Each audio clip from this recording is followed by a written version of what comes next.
Christmas. Hello, everyone, and welcome to Box, the exciting show where we open a box and decide if the box rocks or if the box full of rocks. I don't know if this is going to be a good episode.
And it's another glorious Monday here at the PJ Campbell Network. What's going on, everyone? I hope you're doing well. It is the 12th already of April.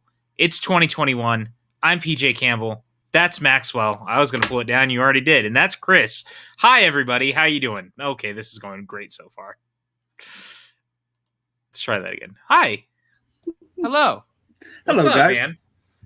How are you doing on this Monday, April 12th of 2021? I had plans to go on a 2-mile walk today. I had charted my walking course and readers. It rained all day. But regardless, I watched the first 2 episodes of Lost. I had some spicy chicken nuggets.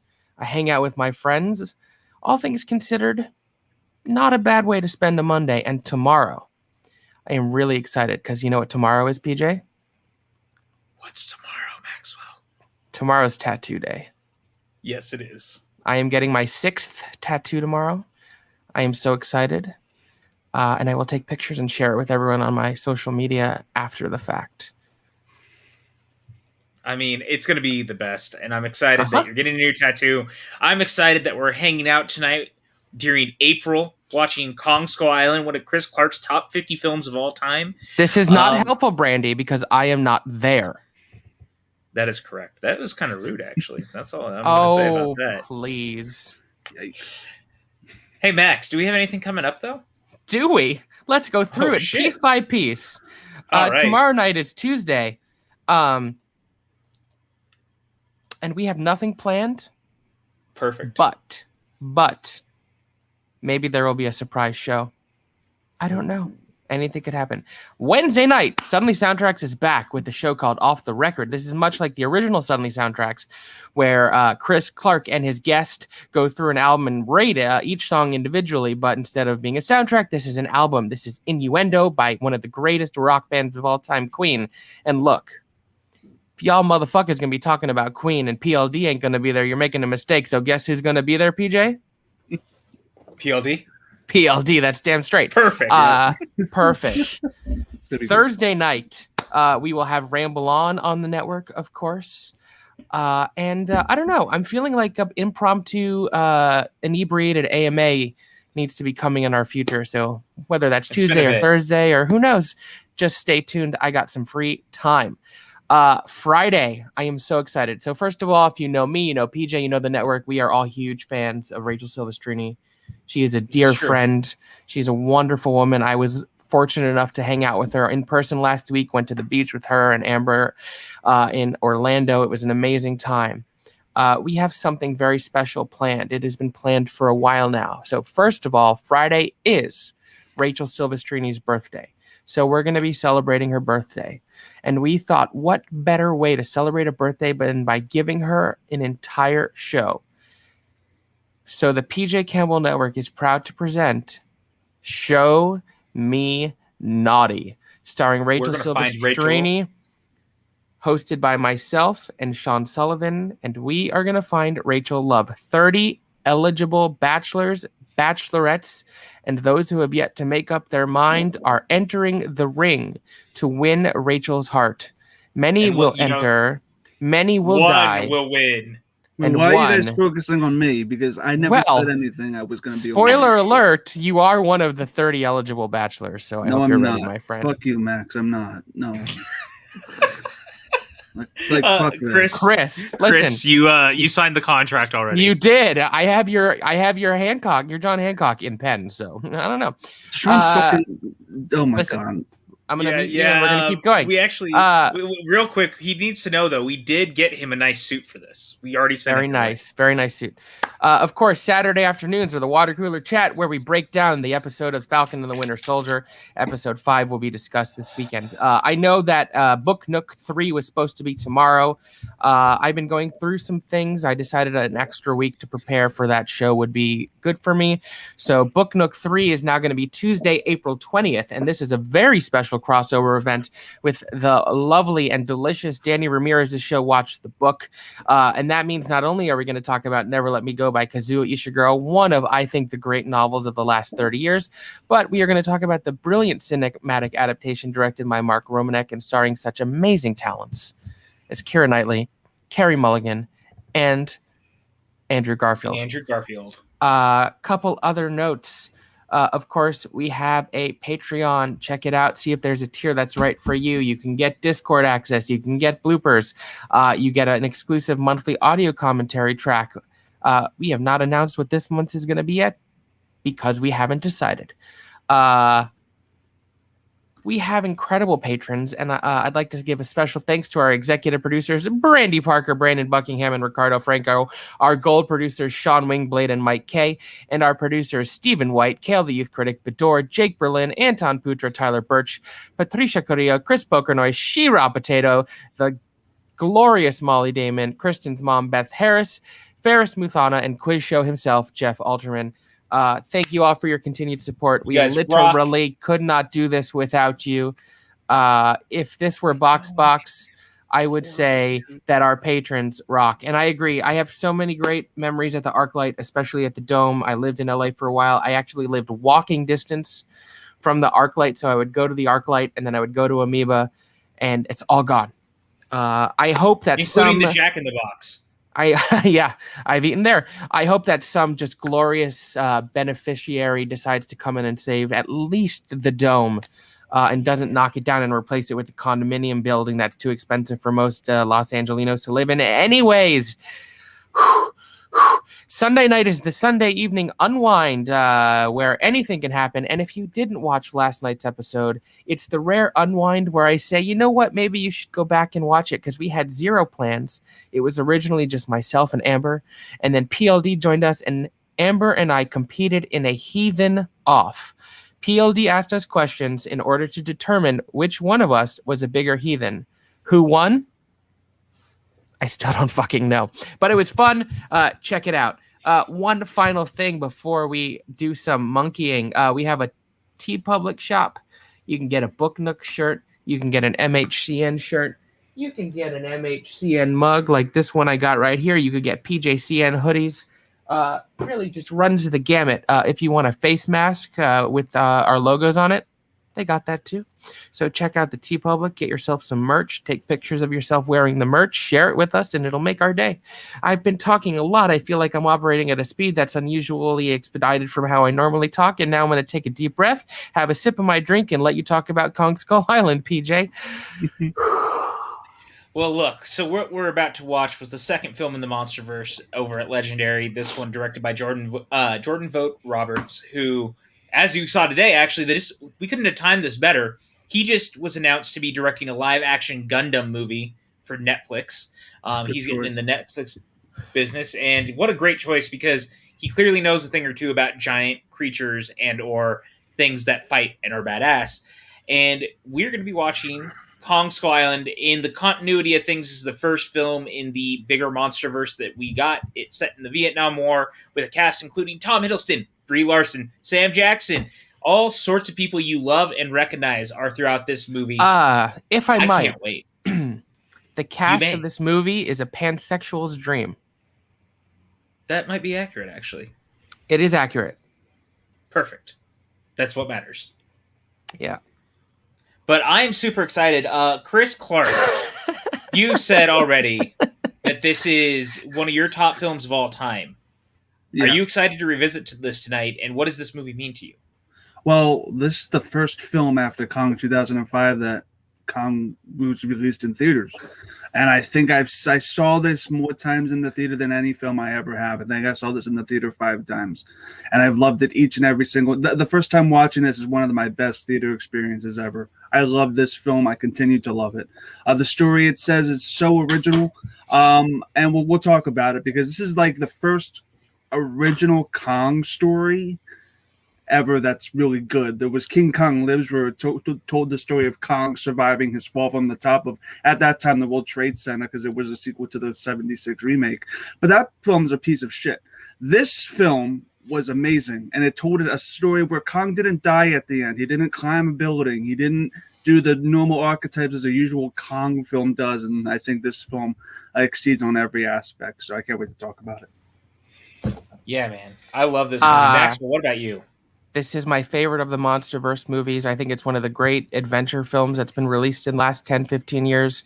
I think the visuals are so inventive, and there's like some sequences that just look stunning. The score is great. The cast is such a wonderful ensemble. I love its Vietnam War era leanings. It's just a fantastic film. Easily, like I said, my favorite of the MonsterVerse films. I'm so excited to watch it again. I watched it not too long ago in 4K. Damn, this movie slaps. Yeah, this movie is also my favorite of the MonsterVerse. So I'm excited to hang out, watch this with you guys, and nerd out a little bit for all the fun. Chris Clark is going to take us on a grand circle tour of Skull Island tonight. Are you guys ready? Yep, there's a lot to talk about. If you've never been here before, welcome to our watch-alongs. We're going to crack jokes. We're going to talk about the film, maybe use some technical terms like mise en scène. What the fuck does that mean? I hadn't heard that song or that word in so long. It's just you dropping it was the best. Chris, it's like a very technical term for movies. Oh, okay. Well, if you have been here before, you know what kind of bullshit you're about to get yourself into. See you later, Mike. Remember, Shout Factory. Hope that you'll want us for a commentary in the future for stuff like this. Later, Mike. How do I put this? I ate something. You know? Yes, I know. PJ's going to count down from 5. He'll go 5, 4, 3, 2, 1, play. Upon saying play, we will do what? That's right. Play the movie. This movie is streaming on HBO Max, which I think is currently the best streaming service. And I'm so excited. Let's get started.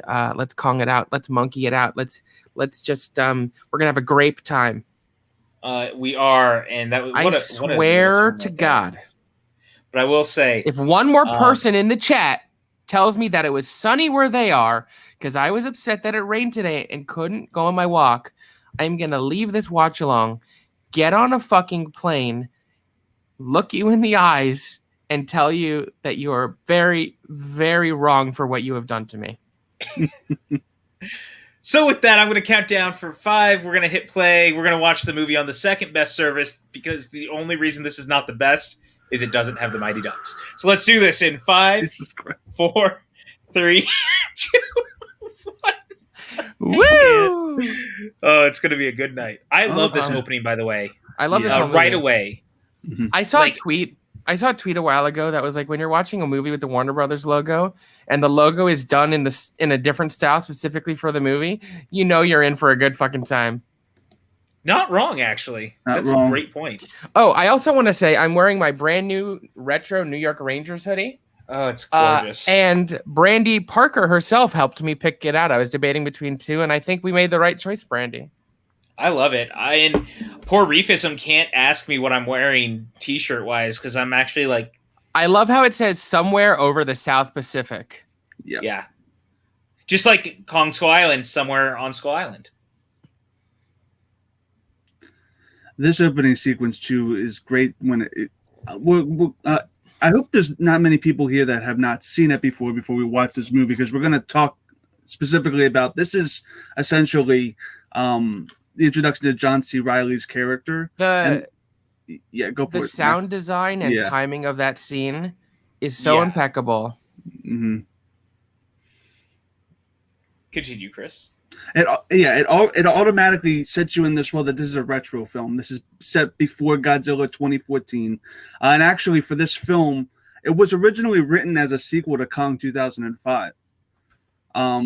But then they decided to put it into the MonsterVerse itself, because actually the director of Kong vs. Godzilla, what's his name? Oh my God, Adam Wingard. Adam Wingard, yeah. Peter Jackson approached him to do actually the sequel for Kong 2005, but Warner Brothers instead took that script and said, you know what, we're gonna put this into the Godzilla universe, because they got the Godzilla rights.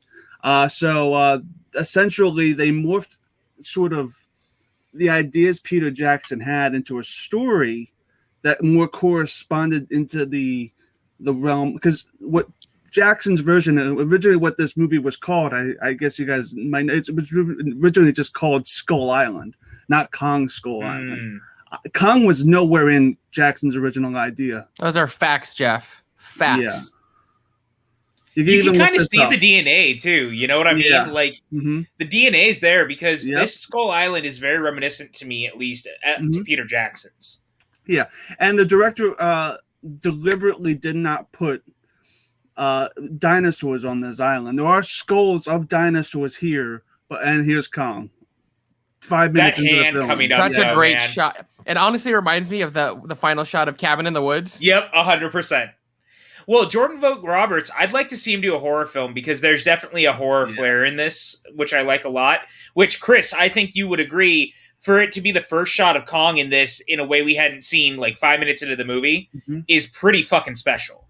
And I feel like at this point you do not know Kong has the heart of gold. You think he's a villain, right? You think he's a bad person, and you think that throughout the first act of this entire film, especially when we get to what we get to. Right. Jeff is 100% right. The only plane worth getting on is the motherfucking money plane. I'll also say one of the things that I thought, you want to see an alligator fuck a woman? Money plane.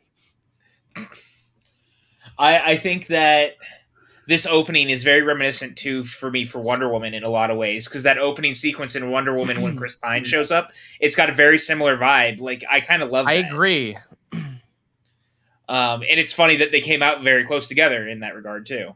And this title sequence, damn straight, Keon, an alligator fuck a woman.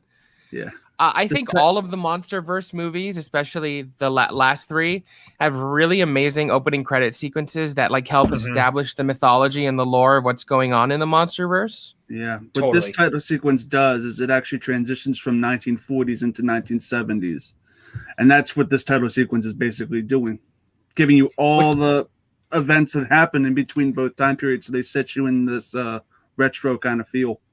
And I love it for that, because it's so dynamite. Like, you know what it reminds me of actually is Miracle. Because Miracle also does that through the 70s, leading into where they are going into that Olympic season for hockey. Like, they catch you up on everything that happened into the 70s leading up to that moment. I would like to retract my previous statements and note that the actual line is, you want to bet on a man fucking an alligator? Money plane. I just love you want some tossed salad and scrambled eggs? Money plane. Good old John Goodman. And what a perfect introduction. Perfect casting. Like, yeah. And the Monarch stuff is so brilliantly handled in this. And I kind of love how the Monarch thing really ties the universe together, right? It really does. And actually, you'll see throughout this entire film that they're foreshadowing everything that happens in Kong Skull Island with Hollow Earth. And these two are the you mean Godzilla versus Kong? What did I say? Kong Skull Island. Which I mean Godzilla vs. Kong. Yeah, yeah. It really just these two really are pretty much the founders of Monarch. And I love Corey Hawkins, and I'm so excited to see him in The Heights. Yes. Does John Goodman have one of the greatest voices ever? Yes. Yes. I also hear it, you just know it's him. Sorry. I also love that if you looked in the title sequence and there's a little flash, it's a picture of John Goodman's character's ID from when he was younger, when his ship was attacked, and it's a picture of him from Roseanne. Oh my God, are you serious? That's amazing. Go back to the title sequence, you'll see it. PJ, you want to get Maxwell to correct himself? Money plane. Put that on a t-shirt. We'll sell it. I will. I saw Corey Hawkins on Broadway in 6 Degrees of Separation in the role Will Smith did in the film. He was brilliant. Wow. Yeah. That's awesome. I love also Richard Jenkins is in this. He's one of my favorite character actors. Even if it's this very small bit, it's good to see him in the movie. Yeah. And to see him going toe-to-toe with John Goodman. Come on now. Yeah. It's his reluctance on agreeing to what he does is what pretty much catapults everything that happens in the Monsterverse. If we're going to talk about Richard Jenkins, I just want to mention The Visitor and what a brilliant film that is. What's everyone's favorite John C. Reilly film? For me, it's Walk Hard. Well, considering John C. Reilly is in my favorite film of all time, Magnolia, safe to say. This one's my favorite of his. What he brings to this when we get to him is amazing. And he's great in this movie. Yeah, you think that it's a total tone shift when he talks about skull crawlers and shit. No, it actually works and it alleviates some of the darkness of the film. Now, the first act, you could probably say that John Goodman's probably the main character. This dissipates throughout the film, and he actually disappears throughout the middle portion of the film, which I think is probably the film's only flaw. It doesn't go back to what his feelings are during this entire situation. The novelization, it goes into a lot of his guilt, and we'll talk about that. There's a lot I'm just going to watch this movie and let you talk, Chris. Have fun. I'm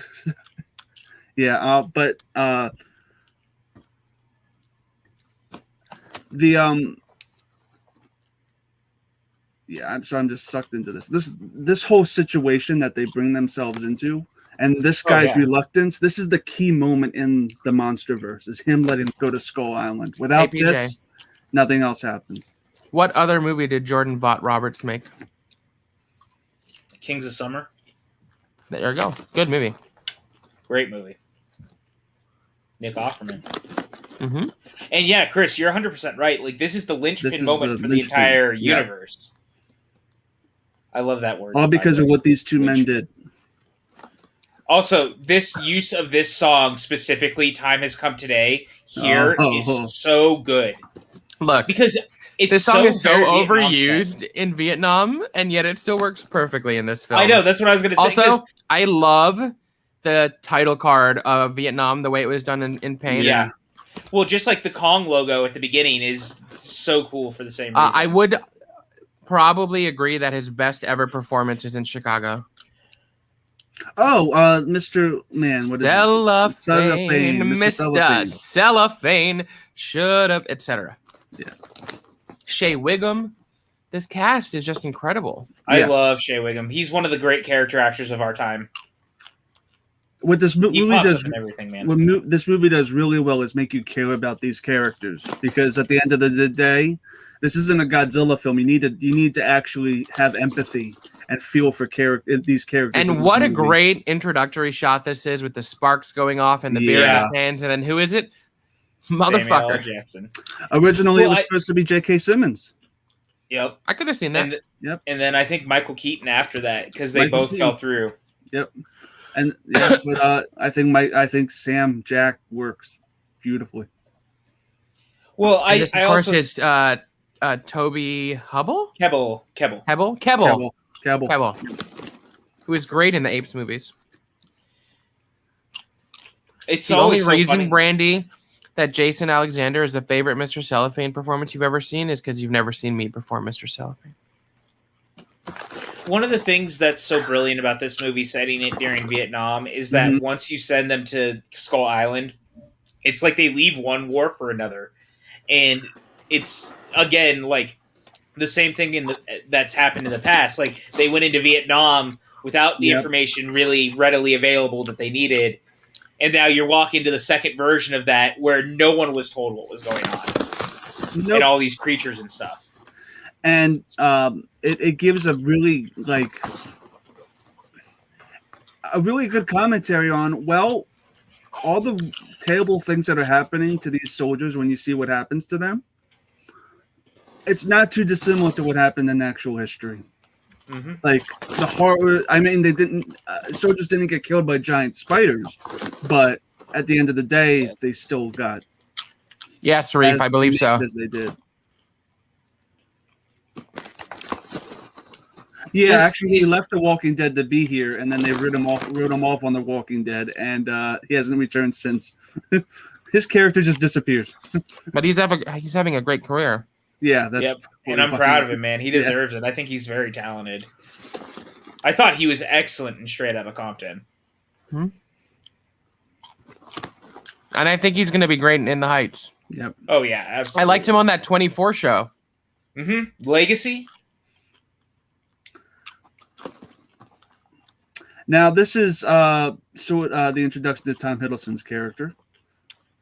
I love Tom Hiddleston in this movie. He's so cute. And one of the things that I love about this introduction is it's very, as weird as it sounds, it's kind of very Indiana Jones-esque, because if you think of Temple of Doom, he's met in kind of a seedy underground club that's very nice that people go to, but it's run by like gangsters and things like that.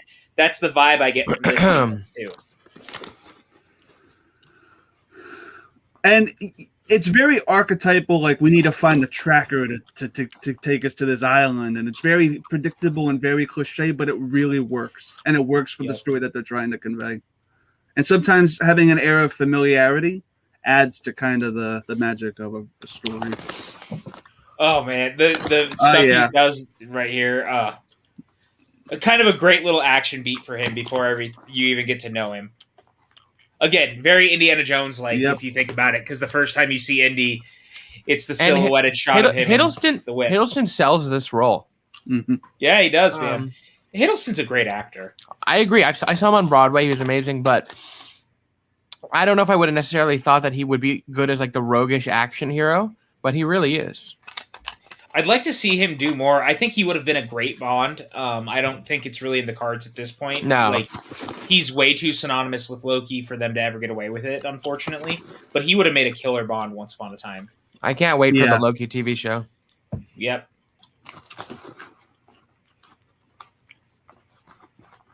This little line of dialogue here. Yeah. Or soliloquy, I guess.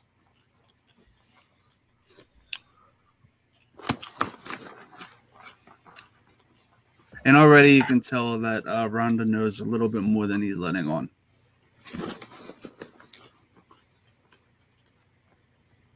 But again, this scene is not dissimilar to the original Kong 33 film where Denham is trying to coerce Anne into going on the trip to Skull Island for the movie. There's a lot of echoing into what the original Kong in this is actually providing. Because it's not Anne, obviously, it's Tom Hiddleston. And Denham is not this government person, but it's the same principle.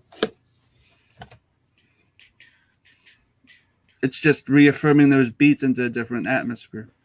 I love Brie Larson. She's also from my hometown of Sacramento, California. Brie Larson is great. If you haven't seen Short Term 12 or Room,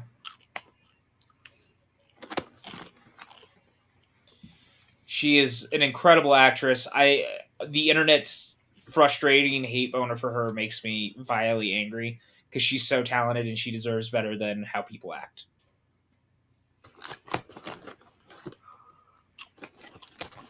That focus in on the camera is important.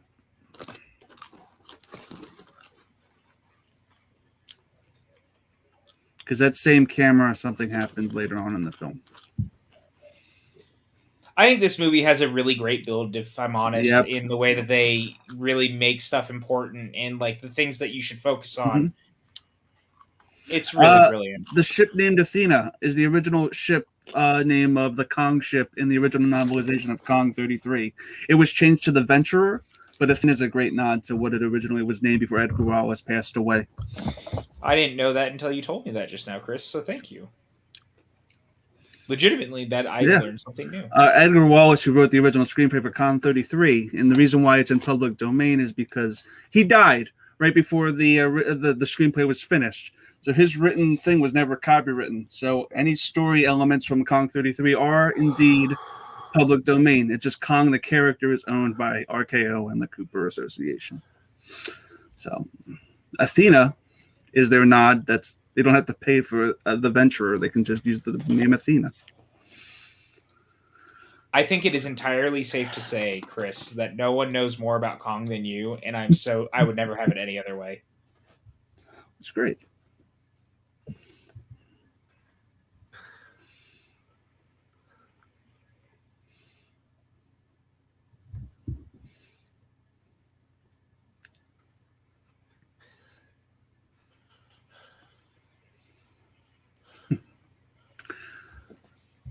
I will say that throughout the entire film, Packard, which is Samuel L. Jackson's character, he is not in the wrong. He is in the wrong for us in a sense by putting a couple people in danger, but his motivations are completely warranted. Especially what happens here. Yeah. One of the things that I like very much about the movie is that I think most of the characters actually have understandable viewpoints on. Everyone has like something you can kind of rally behind in one way or another. And his character here, this scene that's coming up, it's hard to say, okay, I get where he's coming from.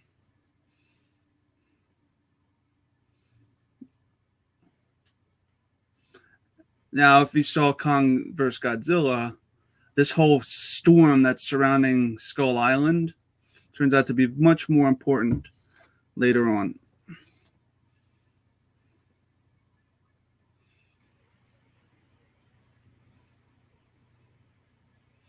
Yep.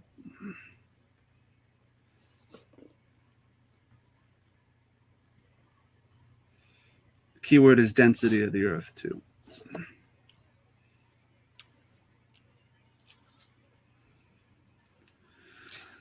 What's this actor's name? The white kid. He's one of the soldiers. Tall. The one that's kind of been mouthing off. Yeah. I recognize him, but I really don't know. So I saw him off Broadway in Dead Poets Society with Jason Sudeikis. He played the Robert Sean Leonard role, so he's the one who,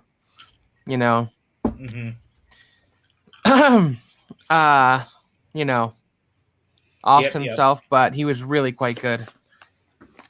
He's a heck of an actor, man. Mm-hmm. Yeah, he's really good. I agree. Oh, he's in Me, Earl, and the Dying Girl. Oh, yes, he is. Which he's great in that. I absolutely love that movie a lot. I know, Amber. Same. When we watched Lady Bird a couple of weeks ago, I had that feeling. I was telling Maxwell I got very nostalgic for Sacramento. Seeing so many of the shots of my home. Now, it's so funny. Oh, go ahead, Chris. Sorry. Go for it. It just very randomly kind of thinking about this cast and how many of the people in this now are somewhat in the MCU in one way or another, including especially these two as Loki and Captain Marvel. But the MCU expands so much that so many of the people in this are also in the MCU in one way or another. I was about to say another 1933 Kong Easter egg is that in the background you'll see these containers. Those are the gas bombs from the 1933 film stacked there. Oh, wow. Yep. Also, when we get to Kong, I think I mentioned this during the spoiler thing, but Kong is colored brown because the original Kong puppet was brown rabbit fur. Usually he's depicted in black hair, but instead they decided to go brown. A thing that I'm surprised Peter Jackson didn't do because of his affinity for that film as well. But, yeah. One of the things that I like about this, too, is I love this whole sequence of all of them kind of messing around on the ship, but you really get to know a lot of the characters and their personalities, and her capturing them through pictures and stuff before everything goes haywire is just kind of beautiful and also very haunting. Like, it's the setup for a horror movie. Yeah. And you'll notice that the guy was doing a diary throughout the entire novelization. Well, that guy's whole life is, and there's the giant storm. That really is just meant as a transitional thing into the island in this film. They really expand upon it in Kong vs. Godzilla, sadly.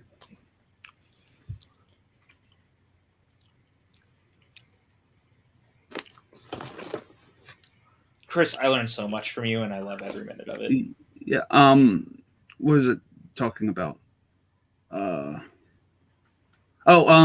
guy's diary. It really goes in, like, you get to, in the novelization, know who all of these soldiers are, and the fact that they all had families. And I'll talk about this guy's diary and stuff when we get to more of when what happens to him. But yeah.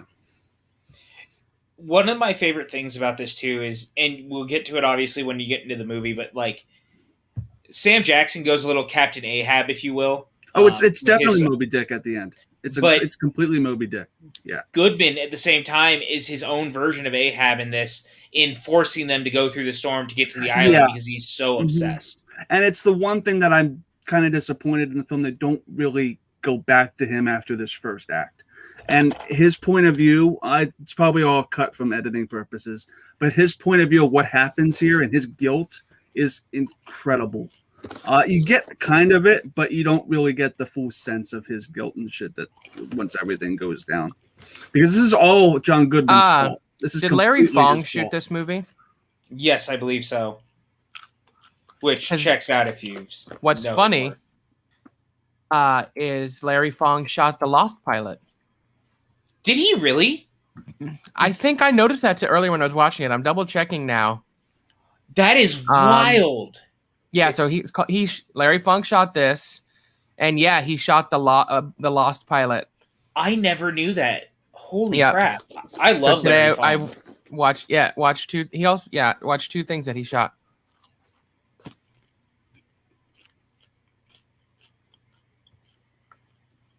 Again, you're getting all the close-ups of these people who are going to be pivotal later on.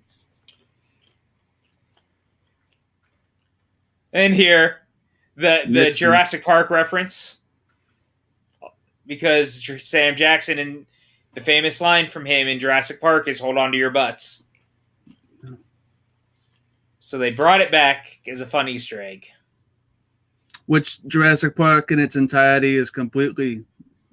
Spielberg gives credit to Kong for inspiring it. Yep. It's a full circle moment in a way. Yeah.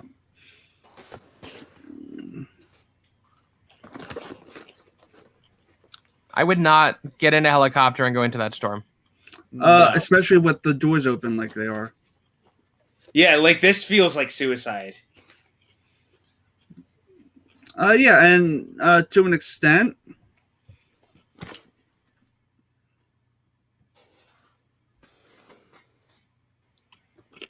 Yeah. This storm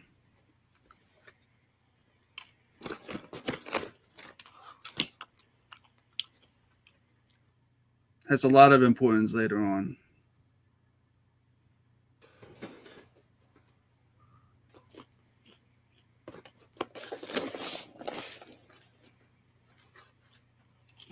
Yeah.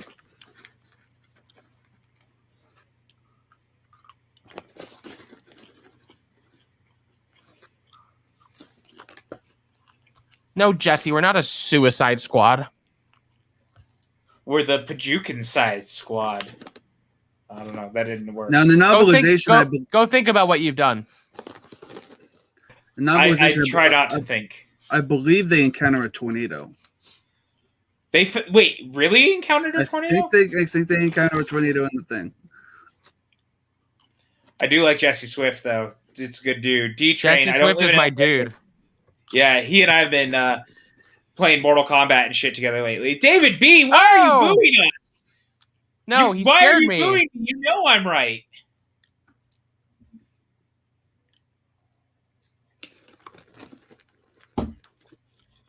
D-Train, I don't know if anyone will be able to save the ArcLight. I hope to God they will. Maxwell and I have been talking about this at length for about 2 hours because we both have a lot of memories from being there. But man, it's crazy times. Oh my God. Did you see this? My God. You're booing me for the sick joke? Sir, I thought we were friends. Oh, okay. Now, this is a beautiful island. I agree. Tom Hiddleston does have beautiful eyes, Chris. Well said. Oh, that too. This false sense of security and awe is just so well executed.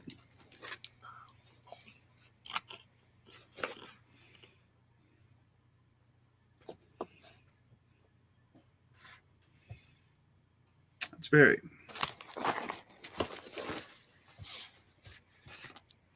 God damn it, Jesse. God damn it. Jesse comes in with these dad jokes, man. So, Chris, would you live on Skull Island if you could? No, hell fucking no. If I was stuck here, I would die. I love you, Chris. Yeah. As you can actually tell, as from the lore with Godzilla vs. Kong, this literally looks like Hollow Earth. It's literally Hollow Earth. Oh, I love this song. I love Black Sabbath. Yeah. I'm surprised I can still work after we went through like a thunderstorm. Because there had to have been water that got into that helicopter.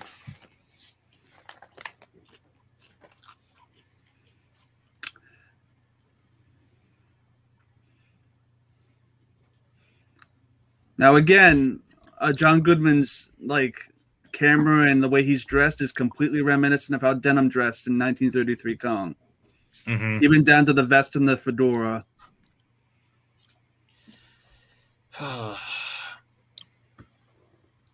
This whole thing becomes so tragic so quickly when they're like the animals and all the creatures are already freaking out, and then when they just fucking bombing. And this is where they discover Hollow Earth. But there's a cost. And Hollow Earth is definitely also like hinted at in Godzilla 2014, so I was glad that it continued to be a prominent feature, leading specifically into Godzilla vs. Kong. Yeah, this movie is so well shot. That shot following that thing out of the helicopter is amazing. Oh yeah, it's bedrock. Yeah, I have to read that shot too on the sunglasses. Yeah, with the napalm. Oh my god. Yeah, this movie I've always felt so beautifully shot. The tree. This is the best thing. There you go. Oh man. They're okay. They're not. They're okay. Yeah. They're not. But again, this is where you do not know.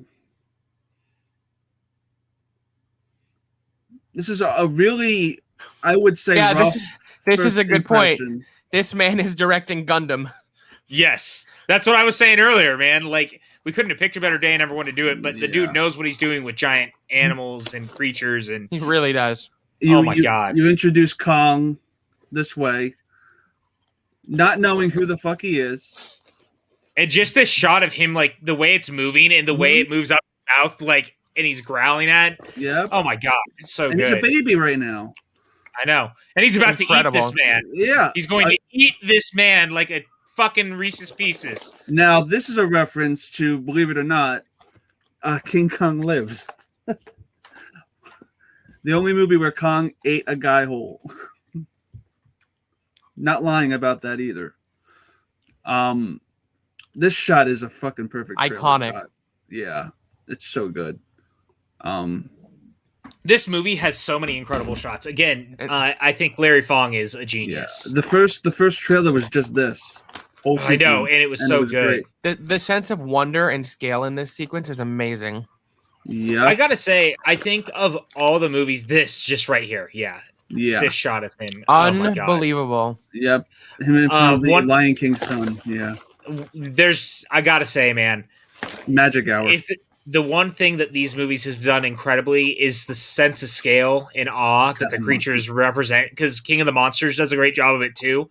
But this one, I think, does it the best almost, because there is really a sense of awe in these sequences, like that slow-mo as the camera's going around him with the helicopters right now. Yep. Oh my gosh. And the motion blur, yeah. Yeah. Oh, it's excellent. Now that shot of him clenching his fist is going to be echoed in another shot later on. And it's very important. Poor baby Kong. He didn't. All he wanted to do was hang out today with all of his friends on Skull Island. Mm-hmm. But what's important is that at this point in time, oh man, just the way he's like, wow, yeah. Oh my god, just that him trying to grab when he grabs the helicopter and it cuts his hand. But this is sort of what. They did the reverse of Kong 33. They opened with Kong fighting biplanes instead of closing it out, and he actually wins this. Oh, this is where you understand that. Yeah, they're dead. Chris, they're fine, right? I think they're just bruised. But yeah, Kong kills a lot of people in this sequence. What I love about this sequence, to be honest, and maybe this is just me, but like, sure, we get Kong in New York fighting the planes and stuff, and we got some of the monster fighting, but we never got a lot of like Kong wrecking shop. Oh, Kong never like, that's one thing that I've always noticed is that Kong, whenever he gets loose in New York City, he doesn't destroy buildings. He has one goal, and he's looking for a girl. Here, he's defending his turf. Yeah, and he's doing it by any means, man. Yeah. Like, which we haven't gotten this since in Kong 33 when he destroyed the native village because they kept him behind the wall. Yeah, so to see Kong being brutal, yeah. So Kong wrecking shop like this in a way we really hadn't seen at this scale is just so freaking cool. And again, like the way it's shot between Larry Fong's cinematography and the direction of Jordan Vogt Roberts is just now you gotta understand from Kong's point of view, the Jedi are evil. The Jedi are evil. He probably thinks these are intruders on his home. Yeah. But what Samuel L. Jackson's character sees is these guys are killing his friends, his crew. And you feel that.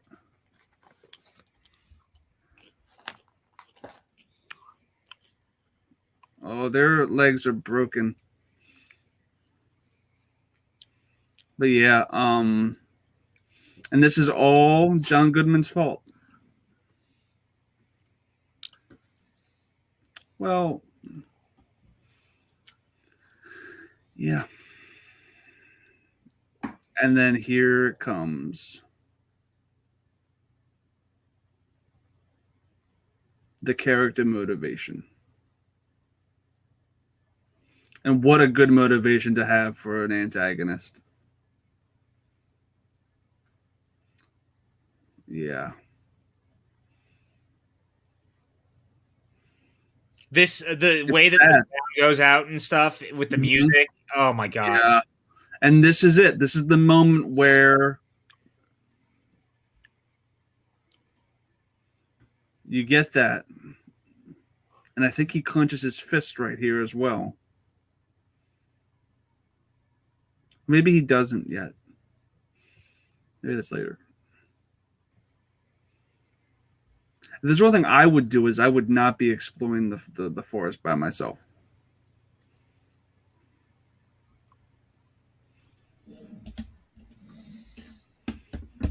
Man. Yeah. And the set design, by the way, in this movie, man. The stages are amazing. Everything that they did, like the way it's been shot, the way everything is done is so excellent.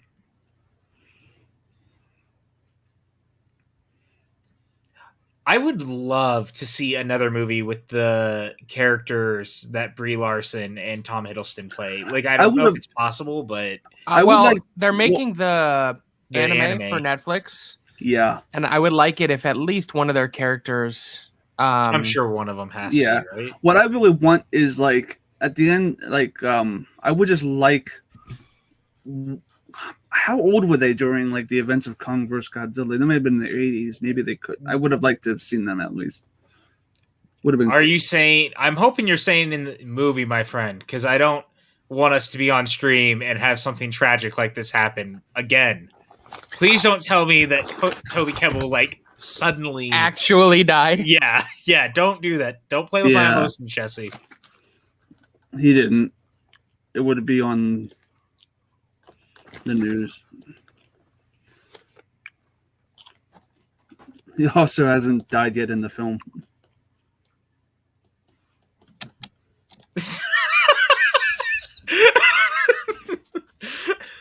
Apology accepted. The last thing we need is to give more ammunition to Paul Preston and Adam Witt.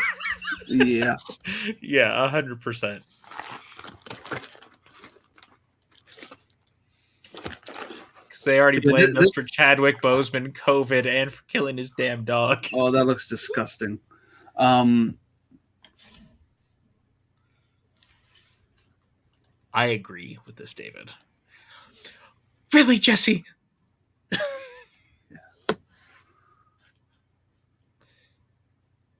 But yes, R.I.P. Chadwick. Shea Wiggum right here, man. That was an unconventional encounter. I mean, that is like such a brilliant deadpan. Yes. This guy's relationship is great throughout the entire film, especially what happens to the one guy. Did you watch the Amazon show Homecoming with Julia Roberts? No, I didn't. I meant to. The first season is great, and Shea Wiggum is a major part of it, and I thought he was so excellent. I love him in everything, man. When he pops up in things, it's always a good time. Yeah. I was really disappointed when they had hyped up the fact that he was going to be in Joker, and then he had like no role. Well, that movie is horrible. So, well, there you go. There's again building up this antagonist that's hard not to get behind. And here comes the trailer line. It's great to see Samuel L. Jackson and John Goodman on screen together. Mm-hmm. Everything. Monsters exist.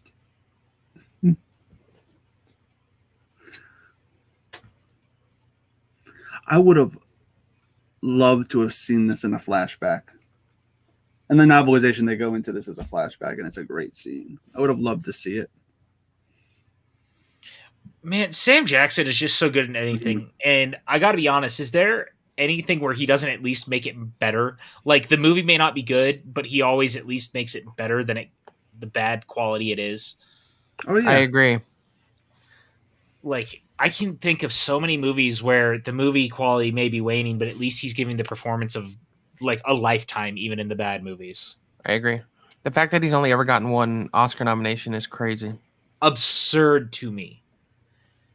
Just like it's crazy to me Morgan Freeman's only won one. I mean, at least he's been nominated a few times, but crazy to me. Like, some of these guys are just so fucking talented. Even John Goodman hasn't got Oscar like recognition. Never even been nominated. Yeah. I know. I think his performance in Barton Fink is phenomenal. I agree. I also think that and in Big Lebowski, shut the fuck up, Tawny. Yeah. I also think that voice acting should get more recognition, and like for Emperor's New Groove, he would have been such a shoo-in for that performance alone. Not just that, Sully, like Monsters Inc. Yeah, he just has He's an incredible actor, man. Yeah.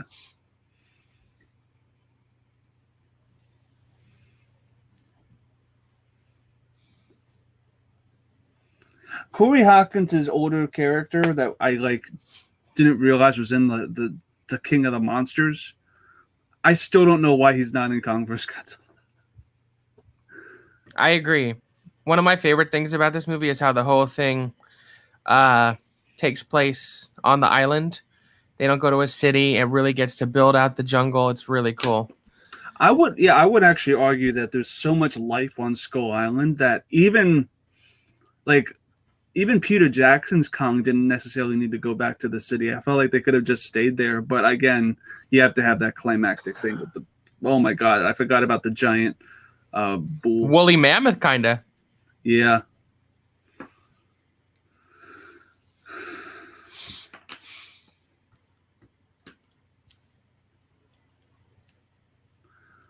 This is such another great creature design, and like the way it comes out of the water, it's so good. Yeah. Again, this area is essentially Hollow Earth come to the surface.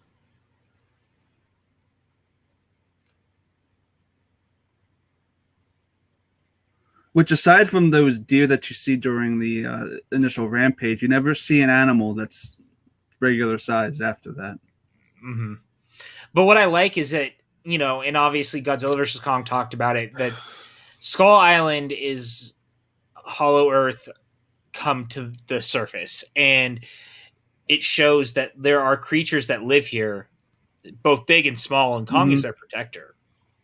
And I like the way that they did explore that. I like the dichotomy it sets up.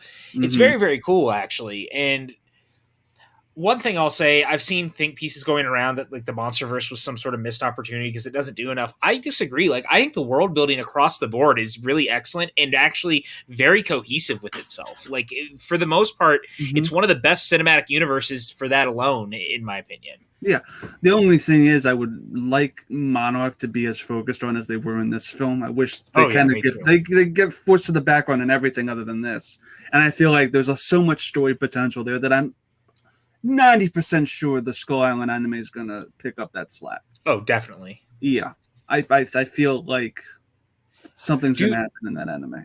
Yeah, Reefism. Like, I even like Sam Jackson in that. Like, he was the propaganda news dude and throughout that they would. Oh, I hate spiders. Yeah, and spiders are the worst. That's the way to go, to get deep-throated down by that thing. He's just dead. Like, in this pan up too, though. And yeah, you start to hear the noises it's making. Oh my gosh! And just the slow movements, because the thing is that thing doesn't know they're there. To that thing, and then now it does. Yeah. A lot of people thought that this was Kumongo, whatever the giant spider was in Godzilla. I don't think. I think it's just a giant daddy long leg spider, but yeah, I think it's just a Skull Island creature. You know what I'm saying? Yeah. And again, this has got a horror tinge to it. Just it's a like massive creature feature attack, and it's a total nod to the spider pit sequence when they fall from the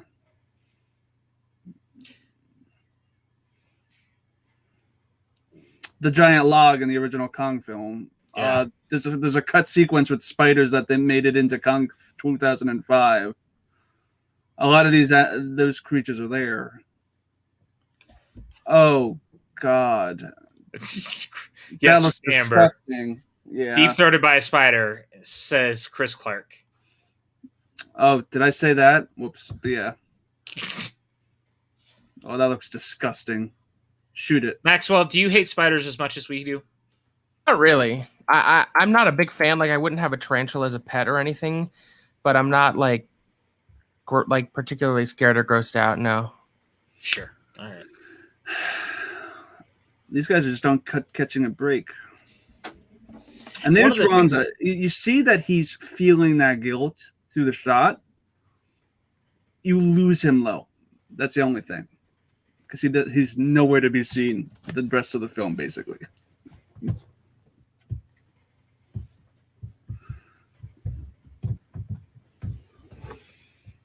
Oh, a Kong archetype that always has to show itself is the natives of the island. And they do this amazingly. They really do. Especially with who's introduced here. Again, there's kind of this Indiana Jones vibe to the whole movie in a lot of ways, because it's got this very intensive adventure feel. And this is one of the sequences I like a lot, because it's like a less terrible version of the Temple of Doom. Tribe. It has a lot of. Oh shit! I forgot about that. Yes, I'm so happy. I have been missing the Chris Clark screams from. Yeah. Oh god. Yeah. I've seen this how many times and I forgot about that. But the natives are done really well here. And John C. Reilly. Yeah, the levity that you kind of need. Brandy's very happy that you screamed, Chris. I'm so sorry. Why are you apologizing? Amber, I just openly laughed at that moment, as you should.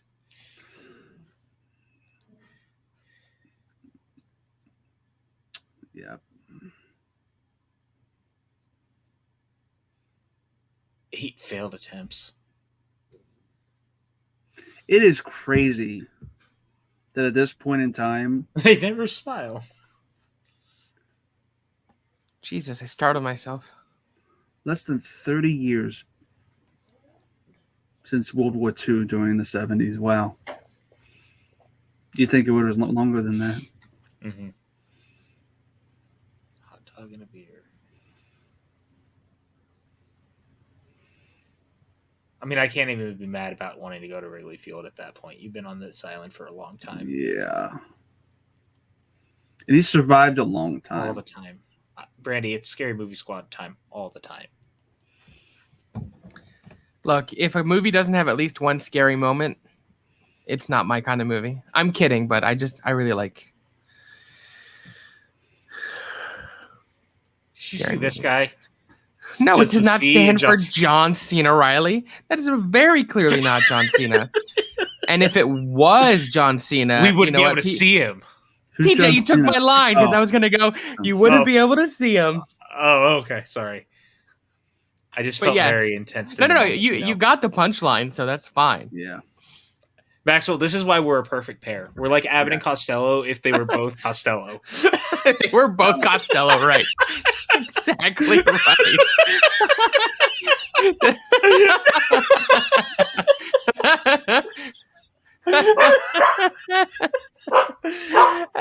Kong ass.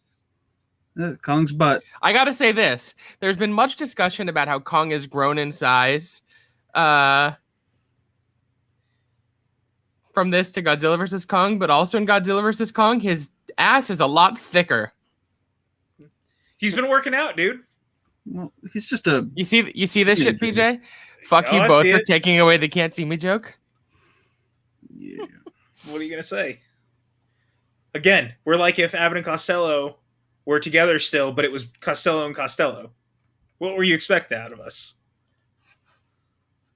I don't know. We're like if David Spade and Chris Farley were just Chris Farley and Chris Farley. Yeah. My God. Chaos. I did notice King Kong's thick ass in Godzilla vs. Kong. I mean, how do you not? It was right there. It was real thick. The camera lingered.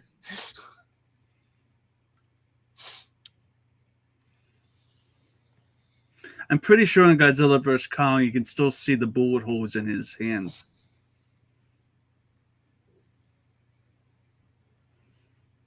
And here's Cthulhu, not Cthulhu, a giant octopus, but imagine if it was Cthulhu.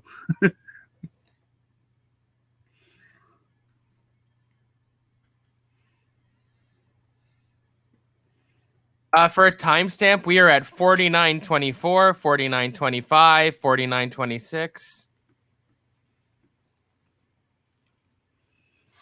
Yeah, this looks pretty appetizing, I guess.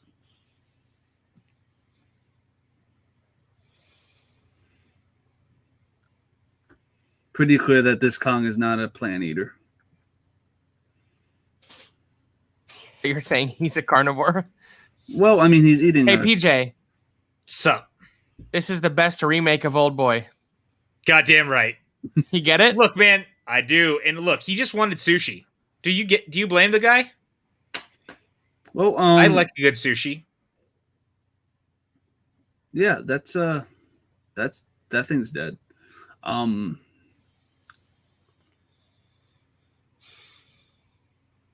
And there's the wall that's a nod to Kong 33. Actually made of the same texture as Kong 76, actually. It looks more like the Kong 76 wall.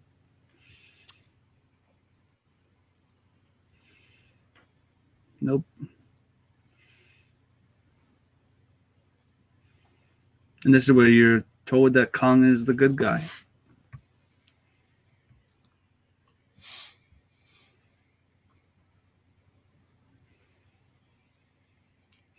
Again, what's in hindsight sad is that all these people and their descendants are gone by Kong vs. Godzilla due to the giant storm.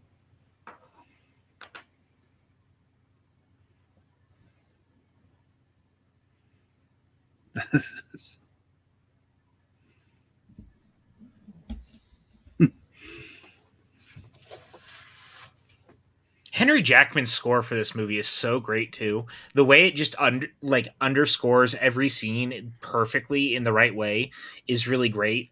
It would have been very easy to go for an overly PJ. Look at this What shit. up, Look Jake? at this motherfucking shit right here. I love that dude. Me too. I got to hug him. I miss hugging him. It would have been easy to do a very bombastic score the entire way through, but they didn't. And I think that some of the quieter moments in the score are almost better than some of the bigger, louder, bombastic parts because it just really sets the tone in the right way. Yep. I'm a big score guy. Like, I'm always thinking about movie scores, and it's very easy to see where a score can sell a scene wrong or undercuts the tension in a scene. This movie doesn't have that problem.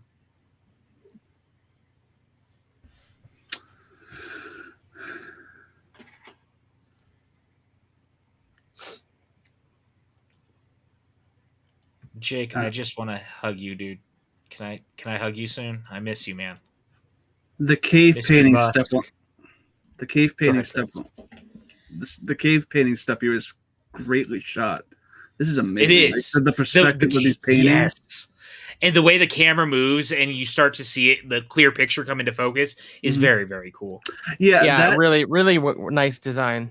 That one shot of a giant Kong and everybody bowing down. Originally, the plan was that this entire tribe would be like Kong was their god, like it was in the original.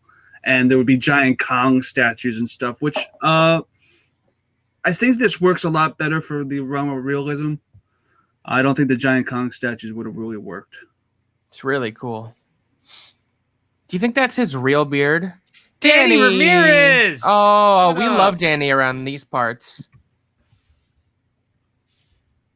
And this is as close as you're going to get is to Kong on top of a skyscraper. That shot of him climbing up, it was really reminiscent of him climbing the hotel in 33.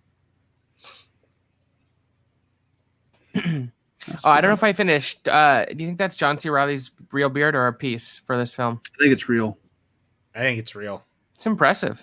Yeah. It could be a piece, but usually for a movie like this,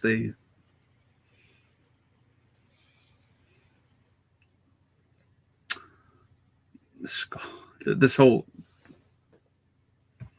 yeah.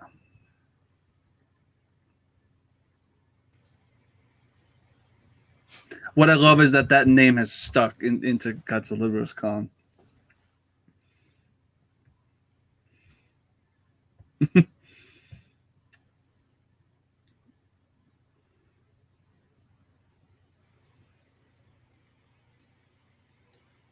It's good levity to the seriousness of this film.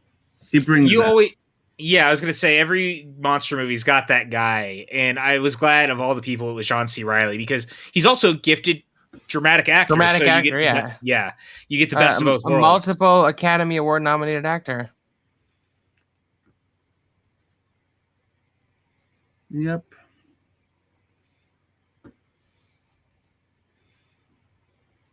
Again, this is reminiscent of Kong 05 where he's battling the two T-Rexes.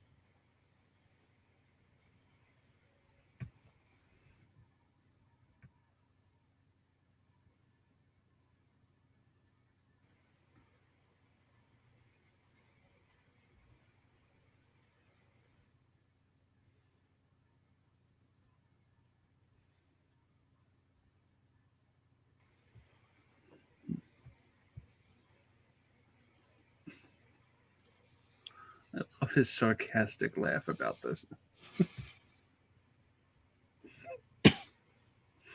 The little smack on the cheek.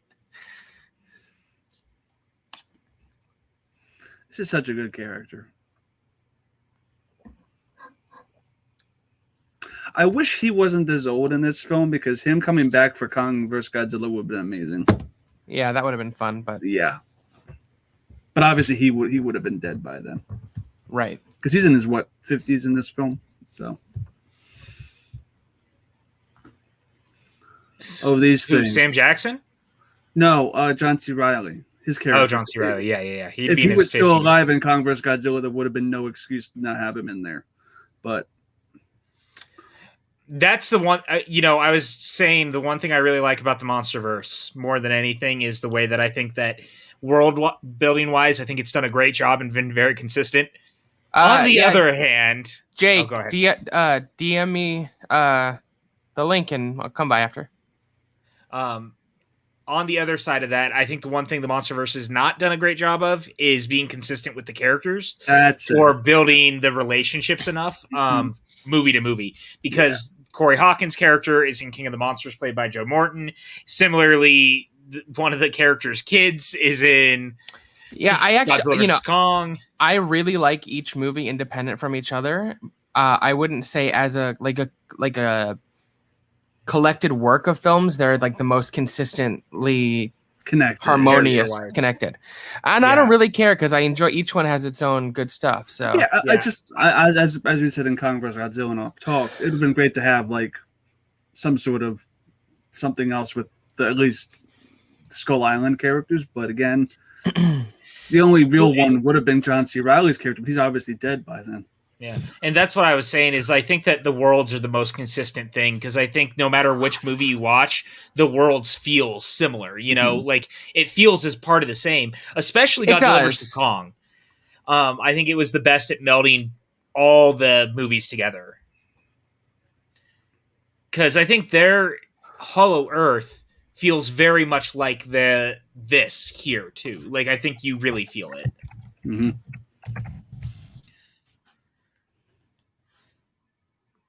I just love John C. Reilly so much, man. Yeah. He's so talented. He was in 3 of the 5 movies nominated for Best Picture in 2002. Yeah. Isn't that wild? Crazy. Can you name all 3? Oh, fuck. Well, I guess it was the 2003 Oscars for films that came out in 2002. Catch Me If You Can? Nope. Damn. No, it's... Wait, what? He's in 3 of the 5. Okay, while you think about that, I love this scene with the music, the way she's taking the photographs, and I just love the aesthetic of her camera and that smile that Brie gave. I'd like to spread her between some sandwich with some bread with some Granny Smith apples. Oh. Heyo! Well done. Oh, Chicago was that 2002? Correct. That's one. So Chicago. Was that year? He's not in The Pianist. Nope. So that leaves you 4 left. And he's not in Lord of the Rings. So he's in the other 2. Correct. The Hours Best Picture? Okay. Yup. One more.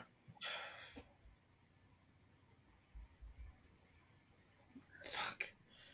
Oh, Gangs of New York. There you go. You did it. I'm proud of you. Yes. I was like, Gangs of New York. What a year for him. And he was nominated for Chicago that year. Yes, I almost said The Aviator because if I'm remembering, he is also in The Aviator, but that's too far ahead. Yeah, it's 2004. So I had to go backwards. I forgot he had worked with Scorsese multiple times. This always makes me sad, but I love her trying to save the creature. Yeah.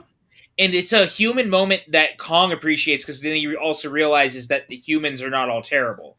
Yeah. And I think that's a beautiful thing, if I'm being honest with you. I agree. He realizes that, yeah.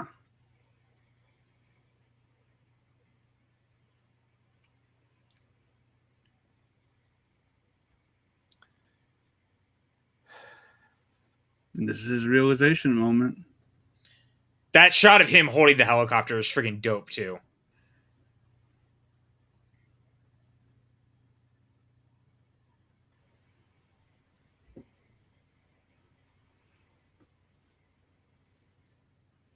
You can even tell just by his face. Kong has so much character. Well, and the guy who did the mocap for both these movies, unfortunately, his name is escaping me because he did it also for Godzilla vs. Kong. He is on Andy Serkis's level, in my opinion, as far as being, as a monkey goes, very empathetic, creating something that you could feel, if you know what I'm saying. Now, this is the palm print. That is not Kong's palm print. That is his father's or mother's.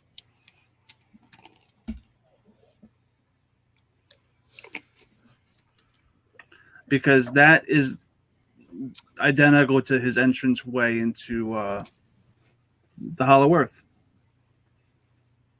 His ancestors put that there.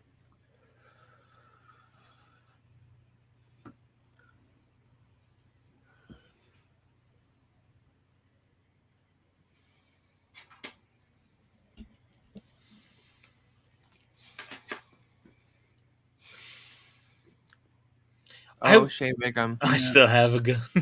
I want to put Shea Wiggum in anything. He is so good. Mm-hmm. Yep. Again, you get this sort of... You're inferring the guilt. Good song, too. This movie actually has a great soundtrack, to be honest with you. Anytime, I've noticed that in also Kong vs. Anytime Kong or anything related, it's always 70s music. Always. You know what Shea was really great in, by the way? Was Agent Carter. Oh, yeah.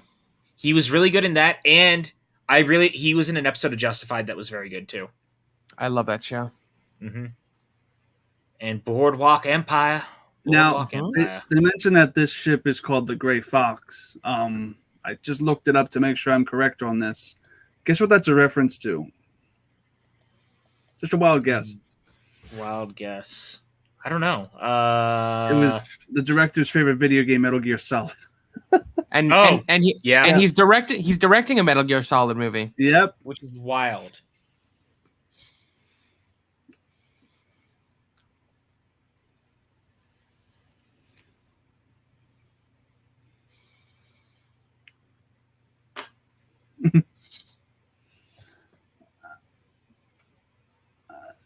You gotta wonder how it feels to like not know about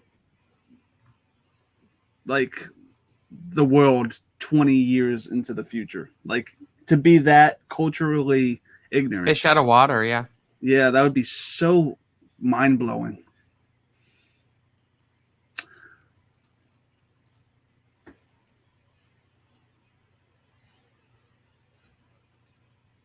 Again, this guy, like, his whole backstory is...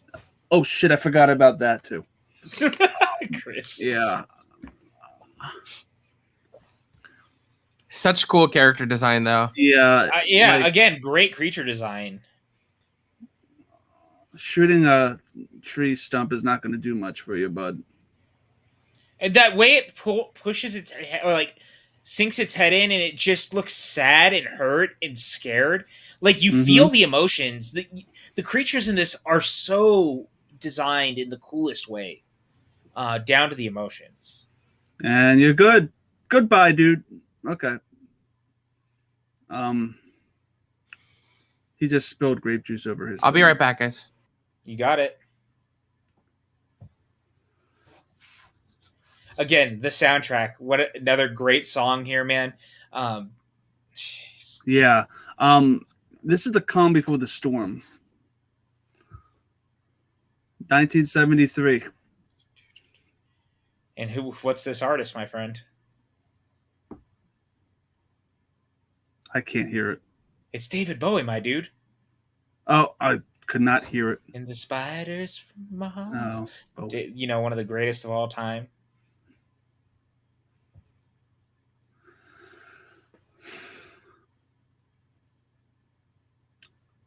Again, all of this backstory is fascinating with Monarch. I just wish they kept it because it's just so, that lore is so fascinating.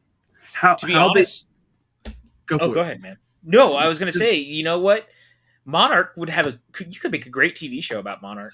I would just love that. Just them going through how they keep these creatures in captivity is fascinating to me. I don't know how they know and how they know.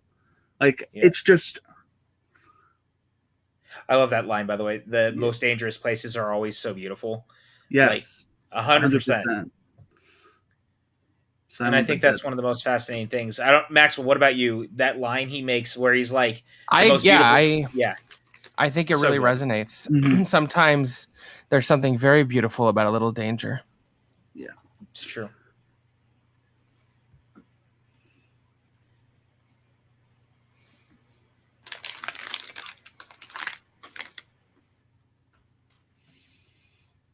Every single character here, every single character is affected by war and violence. Yeah. Even his character. Well, and I think that's the thing is like one of the things I like about this movie that I think it doesn't necessarily get enough credit for. One, that shot, by the way, of it panning up and going down to a different vantage point of what's happening. Brilliant. But one of the things it does is I think it actually shows that how many people were affected by the Vietnam War in different ways. Like, war affects everyone, not just, we just can't keep doing that stuff. And I think that it makes an interesting case in that regard.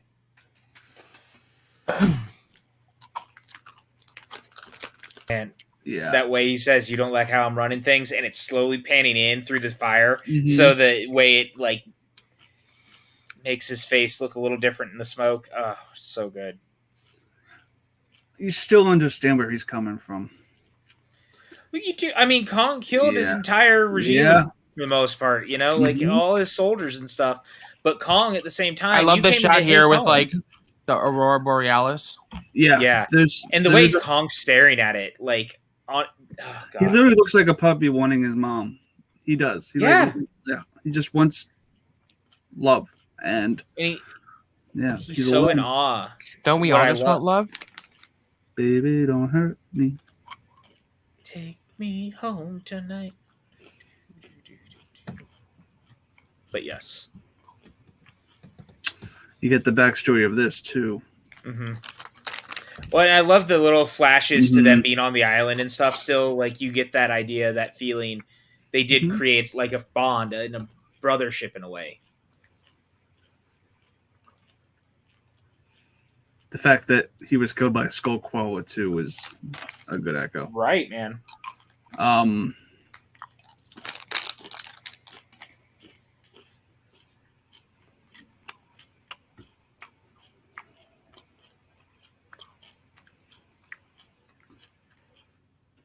This movie, too, also makes it clear that nobody is safe. Yeah. Especially what's coming up here. I think if I'm thinking of what's going to happen correctly.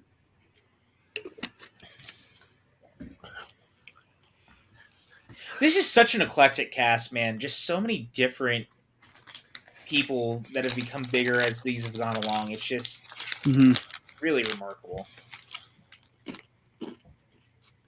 Like, I know we've talked about it throughout, but just like so many great cast members in this movie, man.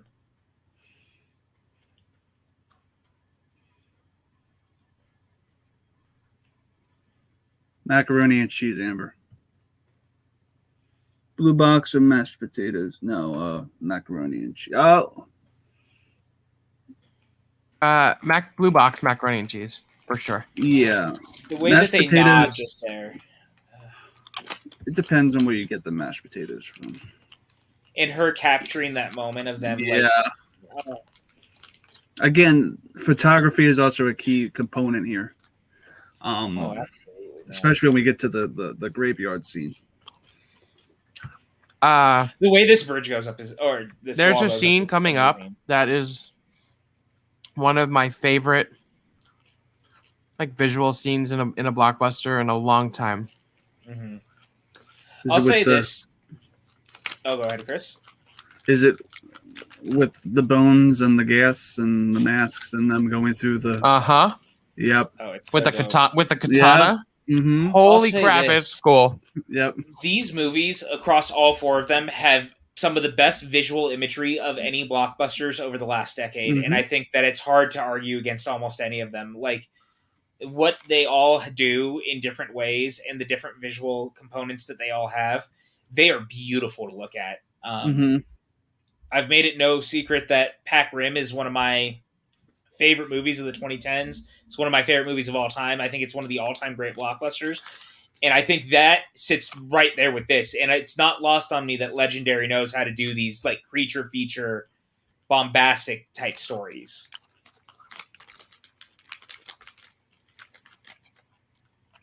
Never open a can with a knife. I know that Now, when he cut himself here, I originally thought there was going to be blood that goes into the river and there was going to be a giant shark. That was my first thinking when I saw this. That would have been wild. I'm not going to lie to you. Yep.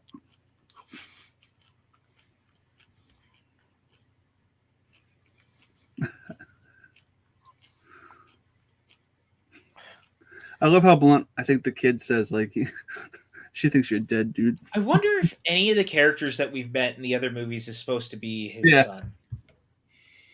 I would love that. I would have loved that. Julian Dennison in Godzilla vs. Kong. Right? Or his grandson, then, I guess. Yeah. That would have been a good nod, honestly. Being as he's so connected to Kong. Is what it is.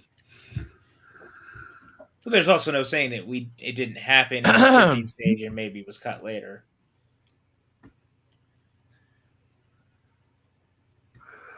Optimism. You know, when there's optimism, somebody's about to die. We're on a boat. Yeah. We're on a boat. Everybody look at me because I'm standing on a boat. Look at me. And then also John C. Reilly, Boats and Hose. Yep.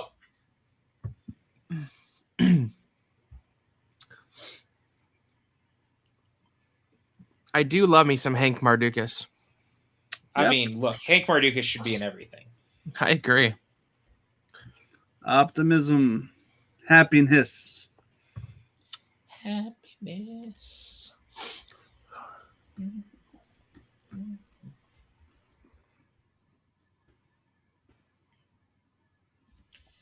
I think that the fact that Legendary is right there. And he's just dead. Yeah. Well, and this is very Jurassic Parky also. Yes. Oh, the way he Jurassic dies World horrible. even. Yeah. Horrible. Oh, yeah. I love it. I think it's really, really mean-spirited.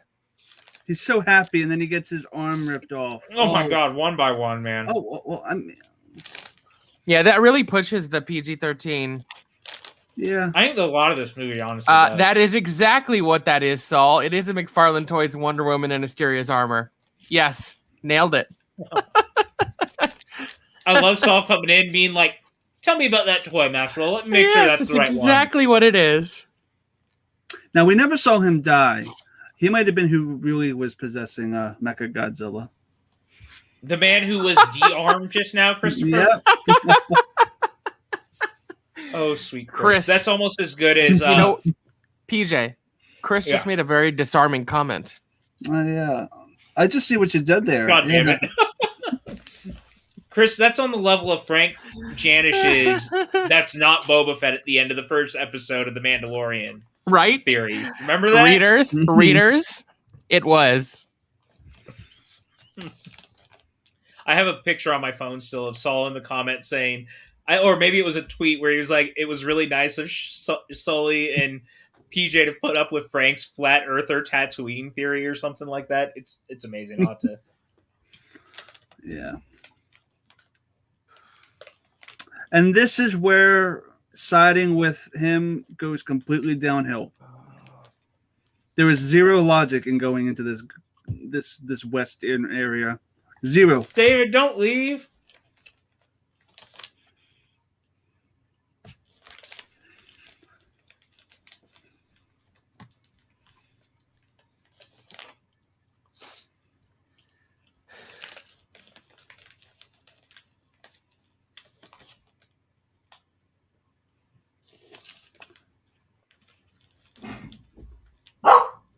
I still can't get over that Saul spotted the exact brand and type of action figure I have on my shelf. Saul's a genius. I mean, he is something. Yes, I agree. He's an enigma, wrapped in an enigma. We're all gonna die together out here. The way he says that is so nonchalant and funny. I'll tell you that much. We're all gonna die together out here. And that's in the first trailer. And then when he's like, "You shouldn't have come here," it's good stuff. This is stupid. The reason he siding with any reason to side with him is out the window now. Which brings us to, as Max was saying, probably the best sequence in the entire film. Visually,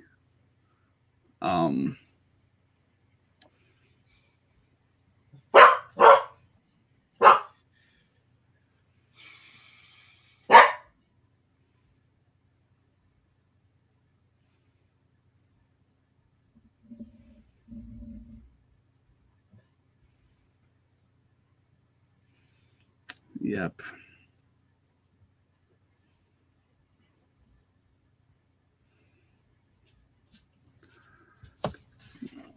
I would love to watch I would love to watch like a prehistoric, like Monsterverse before there's no humans and it's just prehistoric monsters. It'd be great.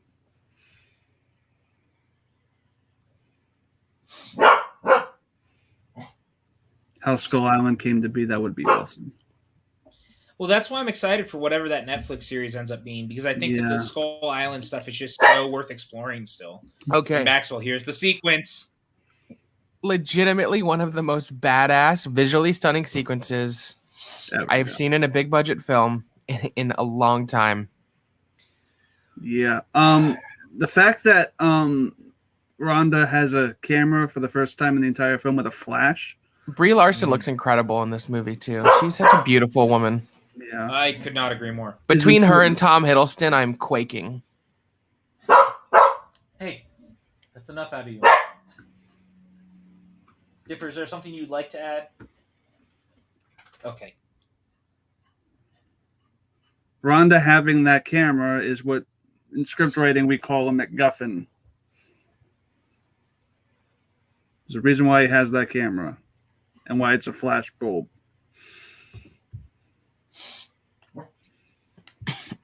Making for one of the craziest sequences coming up. There we go. Here we go. Let's do it. Yep.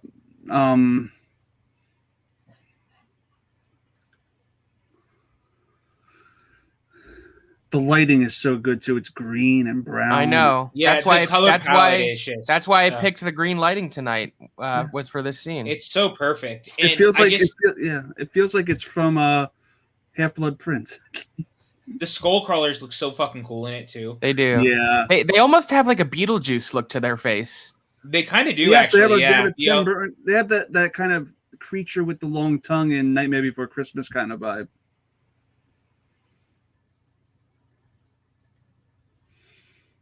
Now this is very convenient, but you know what? It works.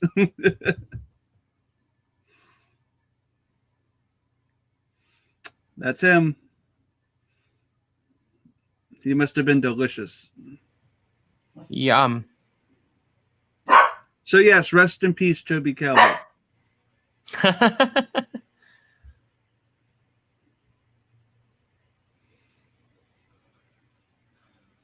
I love how they were in the mouth of Kong's mother or whatever that is. It's so cool. This whole scene is so cool. Now this flashbulb here, thing, what happens to this is now what I love the fact that he has a sword, and I love it's coming up. He's gonna throw the sword in slow mo. Oh my god! And there goes John Goodman.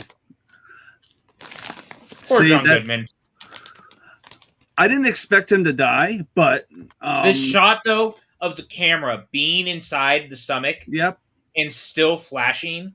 Oh my god! Allows them to find where he is, and that's why the flash was there. Script writing, that's a MacGuffin. It gives them reason. Chekhov's camera flash. Yep. It's quiet, and there's suspense and intensity. Yep. And that's why that flash, that cut to his camera earlier in the film was important because it foreshadowed this. Yes, it did. And This whole scene is just expert filmmaking in my mind. Yeah. For this And type of expert filmmaking. script writing. It's just phenomenal. Like, you get that. Oh, shit, they ate John Goodman. Oh, shit. It's about to come. Death before dishonor. Oh, man. So awesome. And what I love is John C. Reilly kind of gets his own little vengeance in a way, because he's been dealing with him for so long.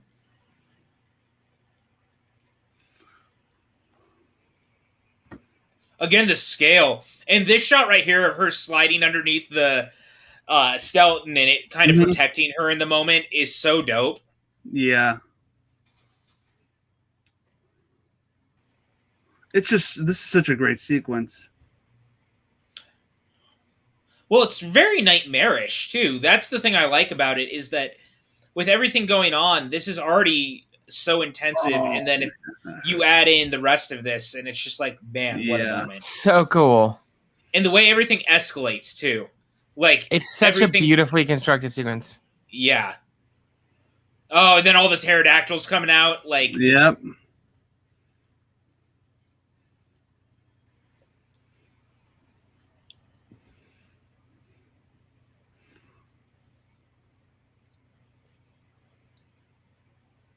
This shot right here, though. The tossing of the sword, yeah. Amazing. Honestly, just good. The most badass. And then he picks up the gas mask. Yep, right there. So cool. Oh, my God. Yeah, that was the money shot of some of those trailers. It's like too. such a great hero shot. Is so awesome. Originally, when I saw this in the trailer, I thought this was a bunch of napalm. And then he cut. Oh my God! It's so good, man. And then he takes off the mask and he looks like that. Whew. Well, those guys are dead. Yeah. No, Chris, I think they're all right. They went to first aid after. True. Probably got a little bit of ice cream. Got sent home to mom and dad. Mm-hmm. Burn, baby, burn. Disco Inferno? I was quoting Batman Returns, but that works too.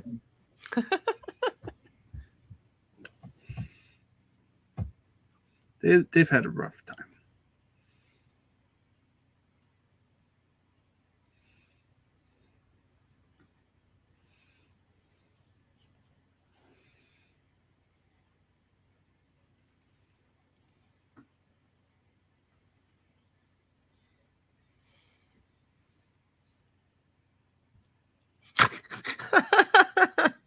Toot sweet. Yeah.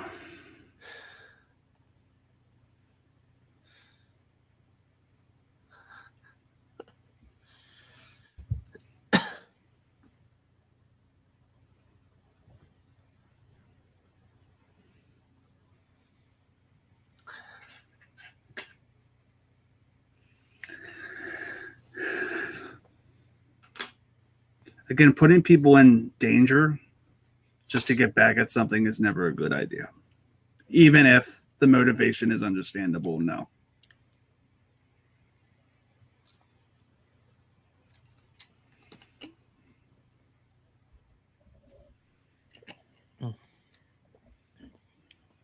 Yep.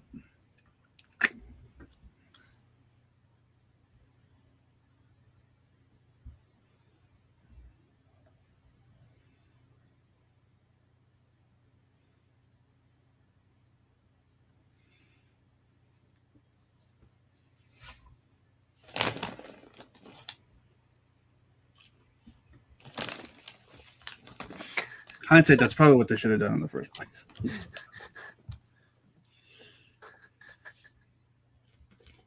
You think so? Yeah.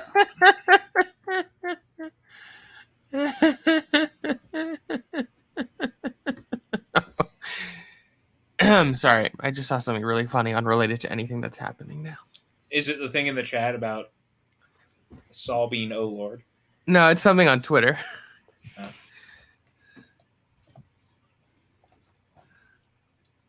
I mean, look, I think Lord Saul is a fair thing to say.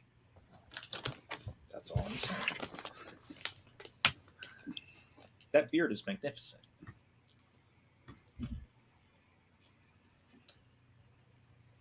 You know those memes that go around when it's like, I would tell people, this is X person. I'm going to tell my kids, Saul was Jesus. There you go. Interesting. For it. I don't know if that's sacrilegious or not, but you know.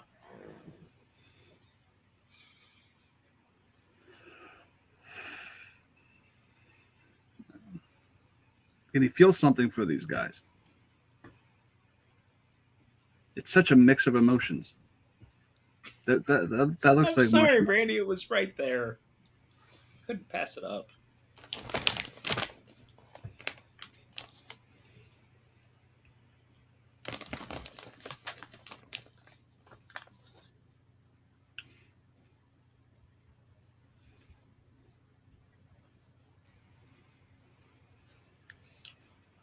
I like that this movie also has like a massive men on a mission feel, like things like The Dirty Dozen and Inglourious Bastards, stuff like that. The Expendables. It's very cool when you do things like that. Except I think this does the Expendables thing better by actually letting people be expendable. The fact that those are ants. I want to see what those ants look like.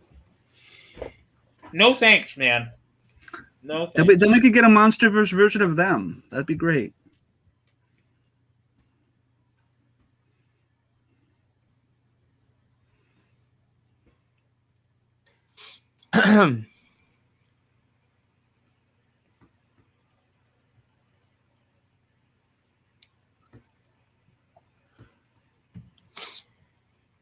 Well, that's a dead body. That's a good shot, too, of the sun setting.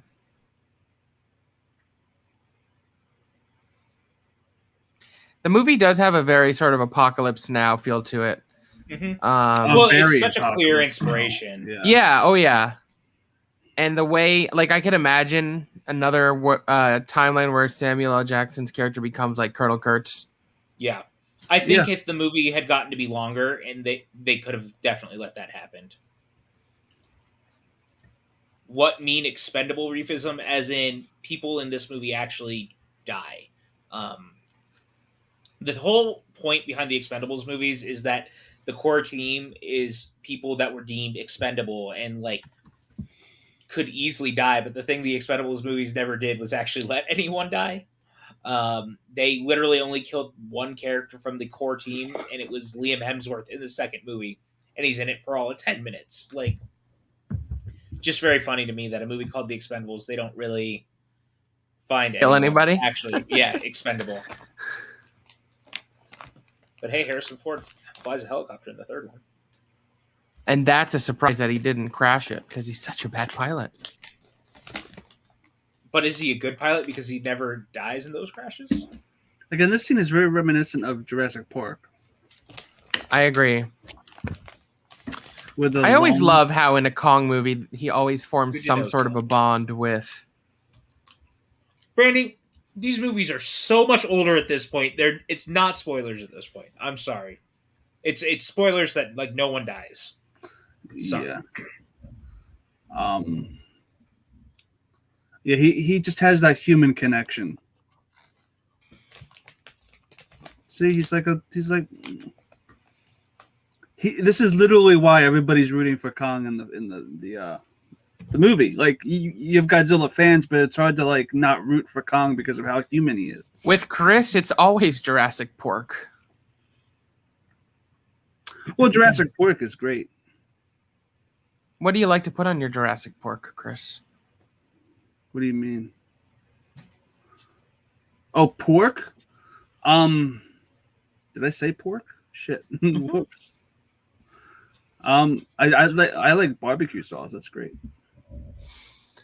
Good to know, Reefism. Sorry, I took your context or your comment out of context. That was my bad. I love this shot right here of Sam Jackson with the fire. Oh, really badass.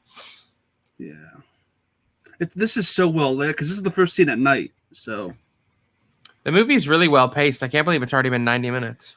I know. It doesn't feel like a 2-hour movie. That shot of Kong too, right there. Yep, another trailer shot.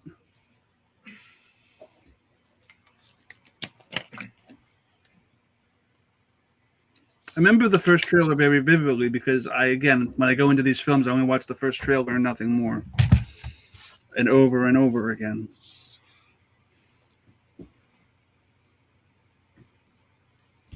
Trailers nowadays give too much away. Dude, you should see some of the trailers for like the movies in the 80s. They're wild. Yeah, I went back to watch the trailers for Kong vs. Godzilla after I watched it. I'm like, oh shit, they spoiled Mecha Godzilla. Yeah. That shot of Kong against the moon is ripped directly from Kong 76. And it's badass. It's a great shot. Yeah. So badass. Yeah. And again, these little zoom-ins on Sam Jackson as they get closer to his face, as the scene gets further and further in, just showing the total... He's gone totally bonkers. Mm-hmm.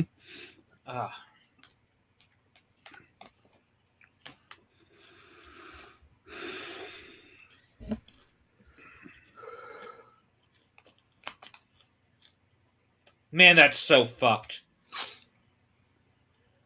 Yeah.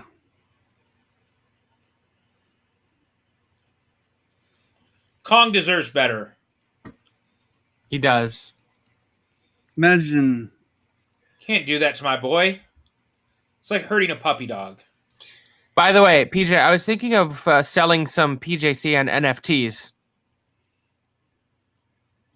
Now, this is the clench fist. Okay. From the beginning with Kong, echoed now with him.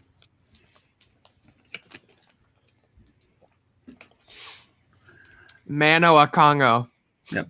Now, this sequence here, if you've never seen King Kong Lives, which I don't think either of you have, if you have, let me know. But at the end of the film, he goes against the army. Oh, he's dead. Yeah, that's a terrible way to go. Yeah, that guy's actually dead. Yeah. There's no coming back from that. Yeah. And him collapsing like this is very reminiscent of Kong 33 with the gas bombs.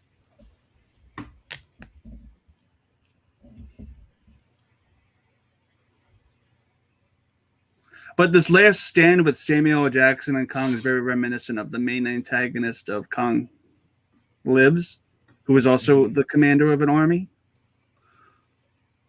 Trailer line right there. I do also appreciate that they refrain from calling him King Kong because it is kind of schlocky. Well, even in Godzilla vs. Kong, they didn't either. They, it's they very did like refer to him as King, but that was it. King Kong is referencing the fact that he goes on stage, and that's the name Denham gives him. There's no real way story-wise to make that moniker work. Well, the only thing they did was like in passing. They say King a lot, like this. Where she's like, you don't think the King can take care of himself, and it was like, oh, that's a good line. Like I got what they were going for. Yeah, I think it's more creative to do that than just straight up calling him King Kong. The tenseness of this scene, man. Yeah. Oh yeah, very tense. Very, very tense. He is now deranged. Oh, he's totally on complete Ahab.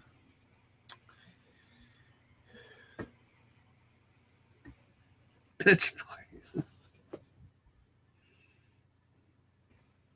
That way that John C. Reilly looks at him, just it's the wrong thing to do, son. Because he saw him lower the weapon already. Like he knows that it's wrong.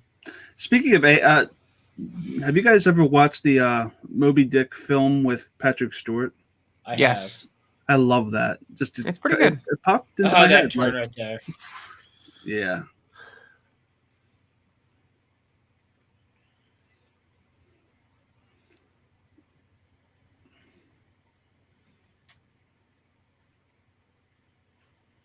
All of them kind of slowly turning the guns and putting the rest down or facing Sam Jackson's character in that moment is so good.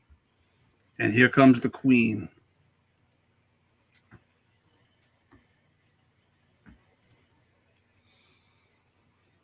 That the ultimate design of the Queen is so great.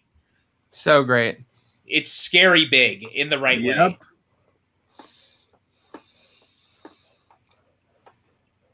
Nightmare fuel. Mm-hmm. Well, again, I think that this movie does a great job of having nightmarish sequences and things, which I think you kind of need. It was the one thing that Kong 20... there's something should be scary about kaiju and big monsters. Like, one of the things I loved in Kong 2005 that was cut out, but we've seen since, that sequence when they fall into the pit with all the insects and stuff is nightmare fuel. And that's the kind of stuff, like you said, you should feel scared. And then he he dies the exact same way as the main antagonist dies in Kong Lives. He gets stomped with the fist. Yeah, that exact same way. The leader of the army that's going after Kong, they have a final showdown just like this, and he gets bopped with his fist. Completely referencing that, which I was surprised that they did that, because Kong Lives is such a obscure fucking film. Yeah, but these dudes do their homework. Yeah. And Jordan's such a big fan of the property. Like, it's very obvious as you watch it. And I love that. We backtracking a little bit. The shot of her where you're seeing the fight on her camera is beautiful.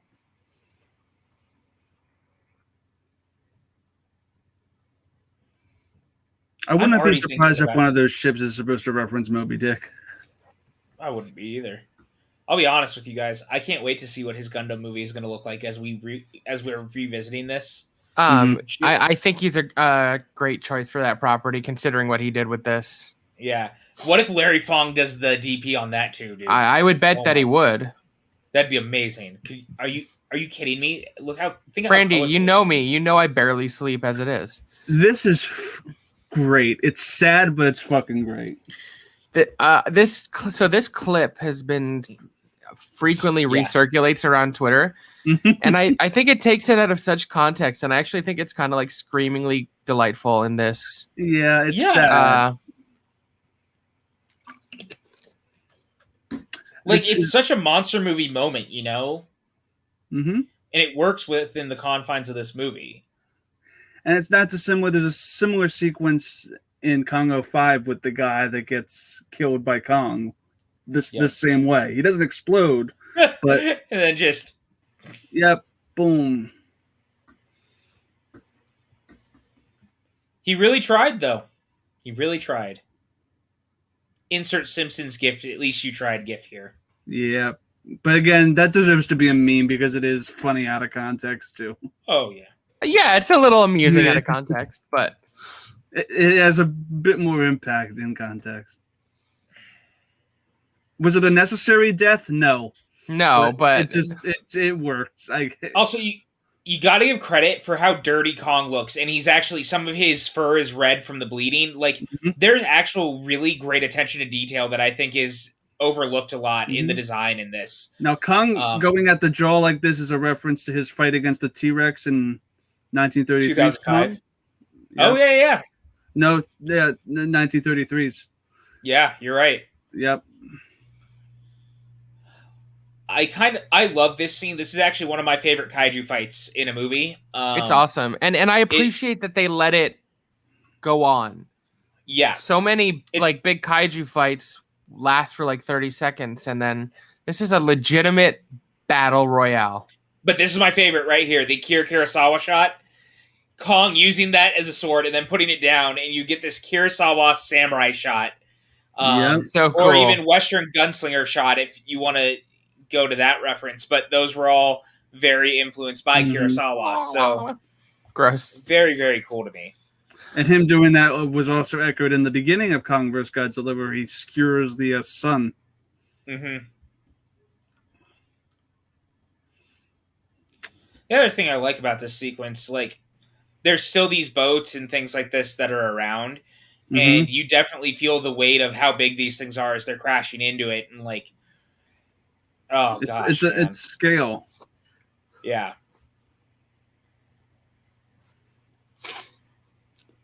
Let's go, Corey Hawkins.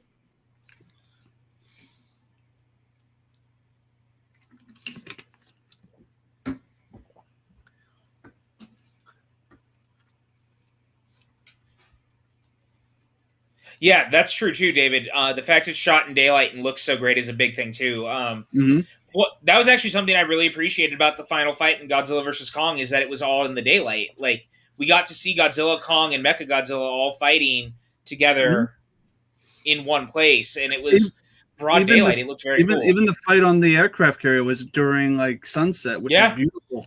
And even the fight with the creatures in Hollow Earth was very daylightish. It really only had that one sequence. Which was amazing too. The neon lights against Hong Kong. I believe Maxwell has said it is called bisexual lighting. Yes. But I agree, Chris. It's a freaking dope sequence. But I love this right here. This is great. Where he just like... This is... Well, that thing's... I like how all the humans are fighting for Kong right now, trying to protect him, you know? Again, this is how you help Kong, not putting water on a keyboard. But this right here, where he's using the blade... Oh, man. I will never let Kong vs. Godzilla down with that. But yeah. Amazing. Yeah, this is great. This is like something straight out of an anime with him using the blade. It's almost like... it feels like Jaws kind of. Yeah. Okay. And I would like to say this is a reference to Princess Leia choking Jabba the Hutt, but I don't think so. Probably not.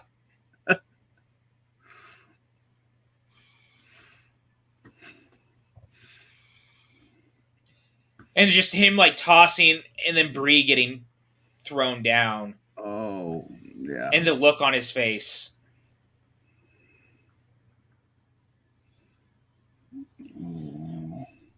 Oh gosh, man. It just it's so good. And just watching he's so worried, but he also knows that he needs to kill this thing finally, you know, like it must be done. Yep. Oh, and no. when this giant hand comes, not yet. Bree. He using it, just fucking uppercutting him, and it cuts the... Oh, God, it's so And the good. slow motion shot, and then the... Oh, God. So dope. He used it as fucking fisticuffs, dude. That was his iron knuckles, if you will. Brass knuckles. And then the hand... Oh, the sound design. Good stuff. Yeah. Well done, Jordan Vogt Roberts.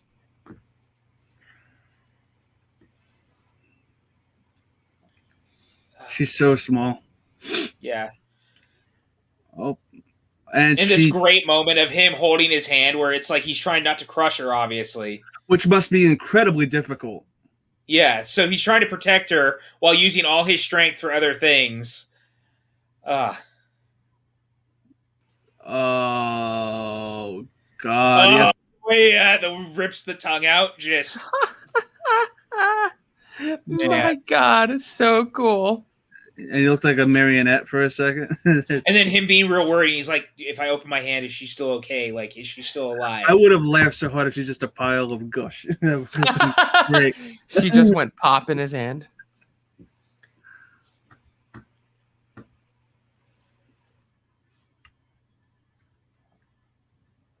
Again, the camera.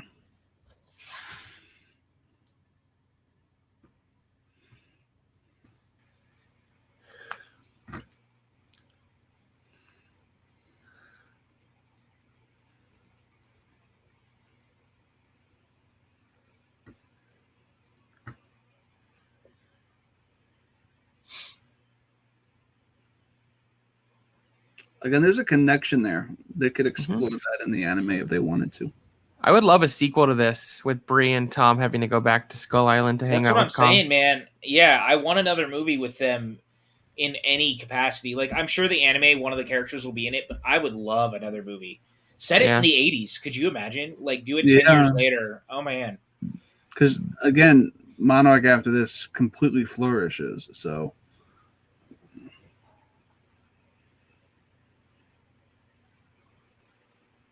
So many people died. Yes, that is true. Chris, remember they all just went to the first aid. It's okay. First aid.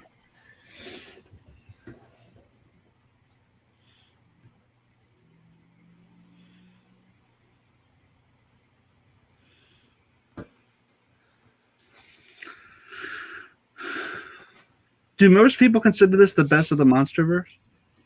I don't know. That seems to be the general consensus, to be honest. Like, I don't hear a lot of... Every once in a while, Godzilla 2014 is thrown out by a couple of people, but for the most part, it seems like Kong is, like, even when we did our review of it, like, everyone talked about Kong was pretty close to their favorite. It is my favorite still. Yeah, I just think it's so excellent. This is such a well-made film. Mm-hmm. We've had so much 70s music. It's nice to hear something from the 30s.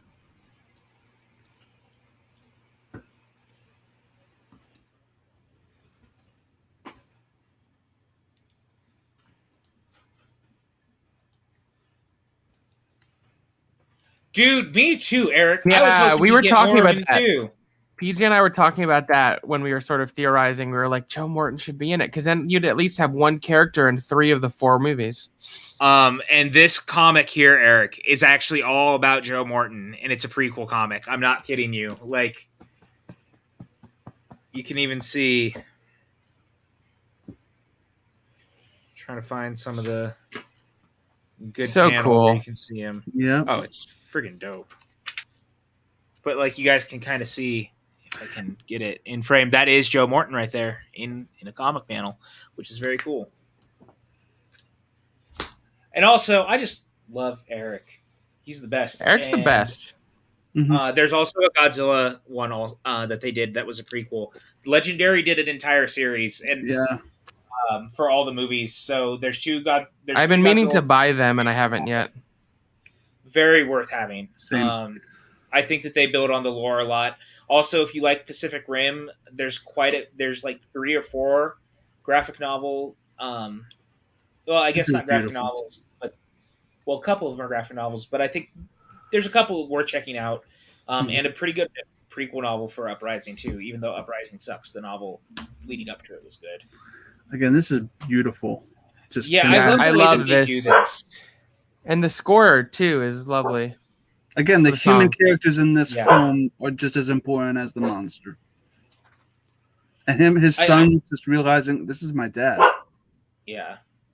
I love that they do this, because I think any other movie, it would just end with the Kong thing, and that's where you leave it. But for them to spend so much time trying to be like, catch up with these characters so you know what happened to them when they got off the island. It's like, look, he got to go home. Yeah, hot dog and beer. He may not be at Wrigley Field at the moment, but he got to watch a game, have a hot dog and a beer. Like, what's not to like? He hasn't had one in 24 years or 28 years, whatever it was. Man, I like this movie so much. So good. So, guys, this is Godzilla or Kong Skull Island. I almost said Godzilla vs. Kong because we were just talking about it. I love this movie. I think it's so fun and so excellent, and I'm so glad we got to watch it. Starting with you, Chris, what are your final thoughts as we talk through the movie? Well, I guess we're going to talk, and because there's an after credit scene, which is great. But this film is what I consider to be one of my favorite films of all time. It was a great, as I said, it was a great theater experience, but also as just a film itself, it perfectly balances the humans along with Kong. Because again, obviously with Kong, you need that emotional anchor, and he really can just carry a film by himself too. It's just beautifully executed, beautifully cast, and it's just a great period piece. Just phenomenal. Yeah, I think it's such a great Vietnam War movie too, in a lot of ways. And I love how the director, I love how the director gave a lot of love to Kong and his lore with a lot of little Easter eggs and bits and pieces, which was great. Maxwell, what about you, man? What are you thinking? Yeah, man, I adore this movie. I think it's everything I want in an adventure monster movie. And that's what I love about it. It feels like an adventure. Like, you could argue that this should be in the swashbuckling adventure category. It has the man on a mission. It has the great Vietnam War aspect to it. Like I mentioned whilst watching it, there's definitely some comparisons to be drawn to Apocalypse Now. But it's also such a beautifully made film, visually stunning. Larry Fong's cinematography is amazing with, movies are lucky to have 1 or 2 money shots, and this movie has like 8 or 9 legitimate money shots that you could print out and frame and put on your wall. And not even money shots, money scenes at this point. Yeah, that's the crazy thing. The human characters are well done and likable. It's pretty firing on all cylinders in terms of this type of filmmaking. Yeah, and I think you hit on something so interesting because it is such an adventure film. You're 100% right, man. Like, this is an adventure film. Like I kind of noted earlier, there's got an Indiana Jones vibe at times in the way that it handles things. And I kind of think that Jordan's a big pulp serial guy. Like, he feels like he probably likes things like The Shadow, The Rocketeer, Indiana Jones, like those kind of pulpy serials that were very much the rage once upon a time, that we don't get a lot of anymore. So yeah, I think that makes it special. Mm-hmm. And man, this cast, like this so cast. Yeah, I would love to see, even if not this, and theoretically, because they're both, I would like to see Tom and Bree cross paths in the MCU in a significant way. Well, anything's possible right now at this point. Yeah. You know, I mean, with Loki still being out there, thanks to the alternate Loki breaking time with the Tesseract, anything is in fact possible. But man, what? And actually, John C. Reilly's in the MCU too. He's Guardians of the Galaxy. So is Samuel L. Jackson. So is Samuel L. Jackson. Toby Kebbell is in a Marvel film, not MCU. One of the worst ones. But I just could watch this movie all the time. My favorite of the MonsterVerse films. I think it probably goes Godzilla or Me too, Kong. Brandy. Me too. Godzilla versus Kong. Probably 2014 and King of the Monsters, but the truth is I like all of them. So I like all of them too. Doesn't matter. I agree. Well, my friend, we did it. We watched our second film of Ape-ril.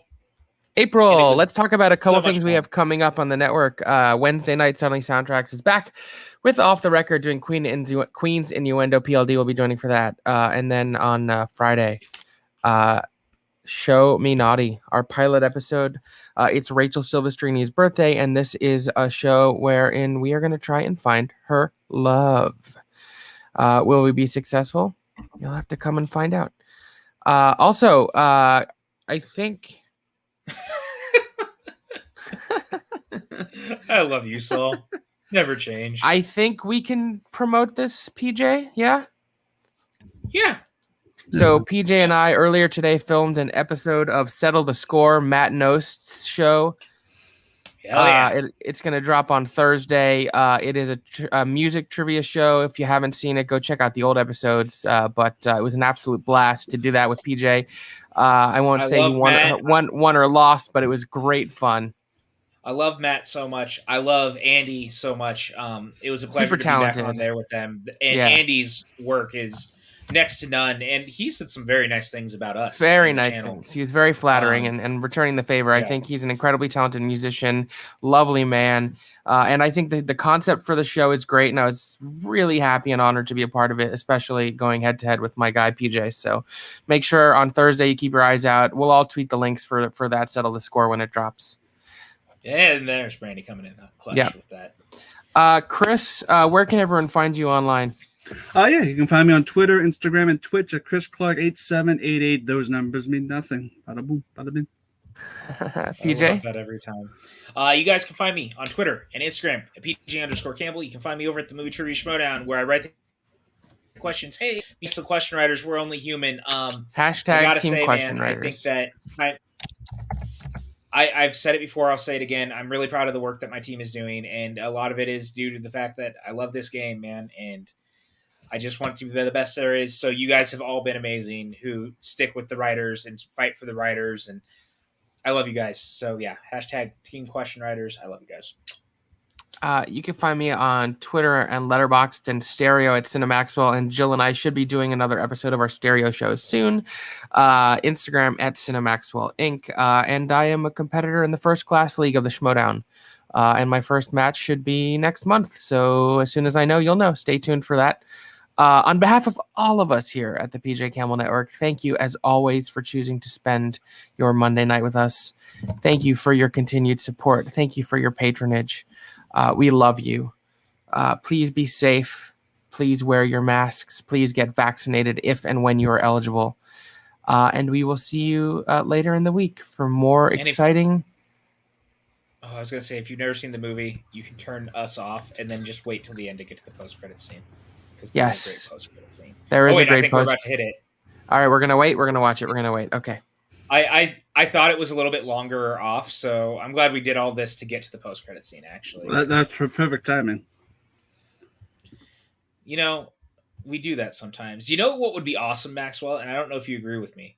What if Shout Factory got to do a box set of the MonsterVerse movies with a bunch of extra new special features? That'd be awesome. Steelbook cases. Oh my god. Be good. And in 4K? Yeah. Doggo. Because they've done 4K. Hi, Dipper.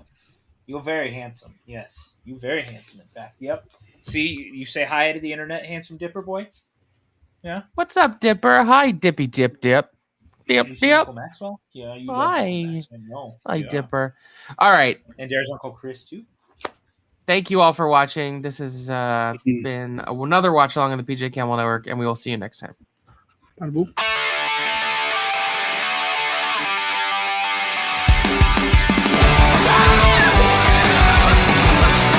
pillow is fucking useless. Hello, everyone, and welcome to Box, the exciting show where we open a box and decide if the box rocks or if it's a box full of rocks. I don't know if this is going to be a good episode.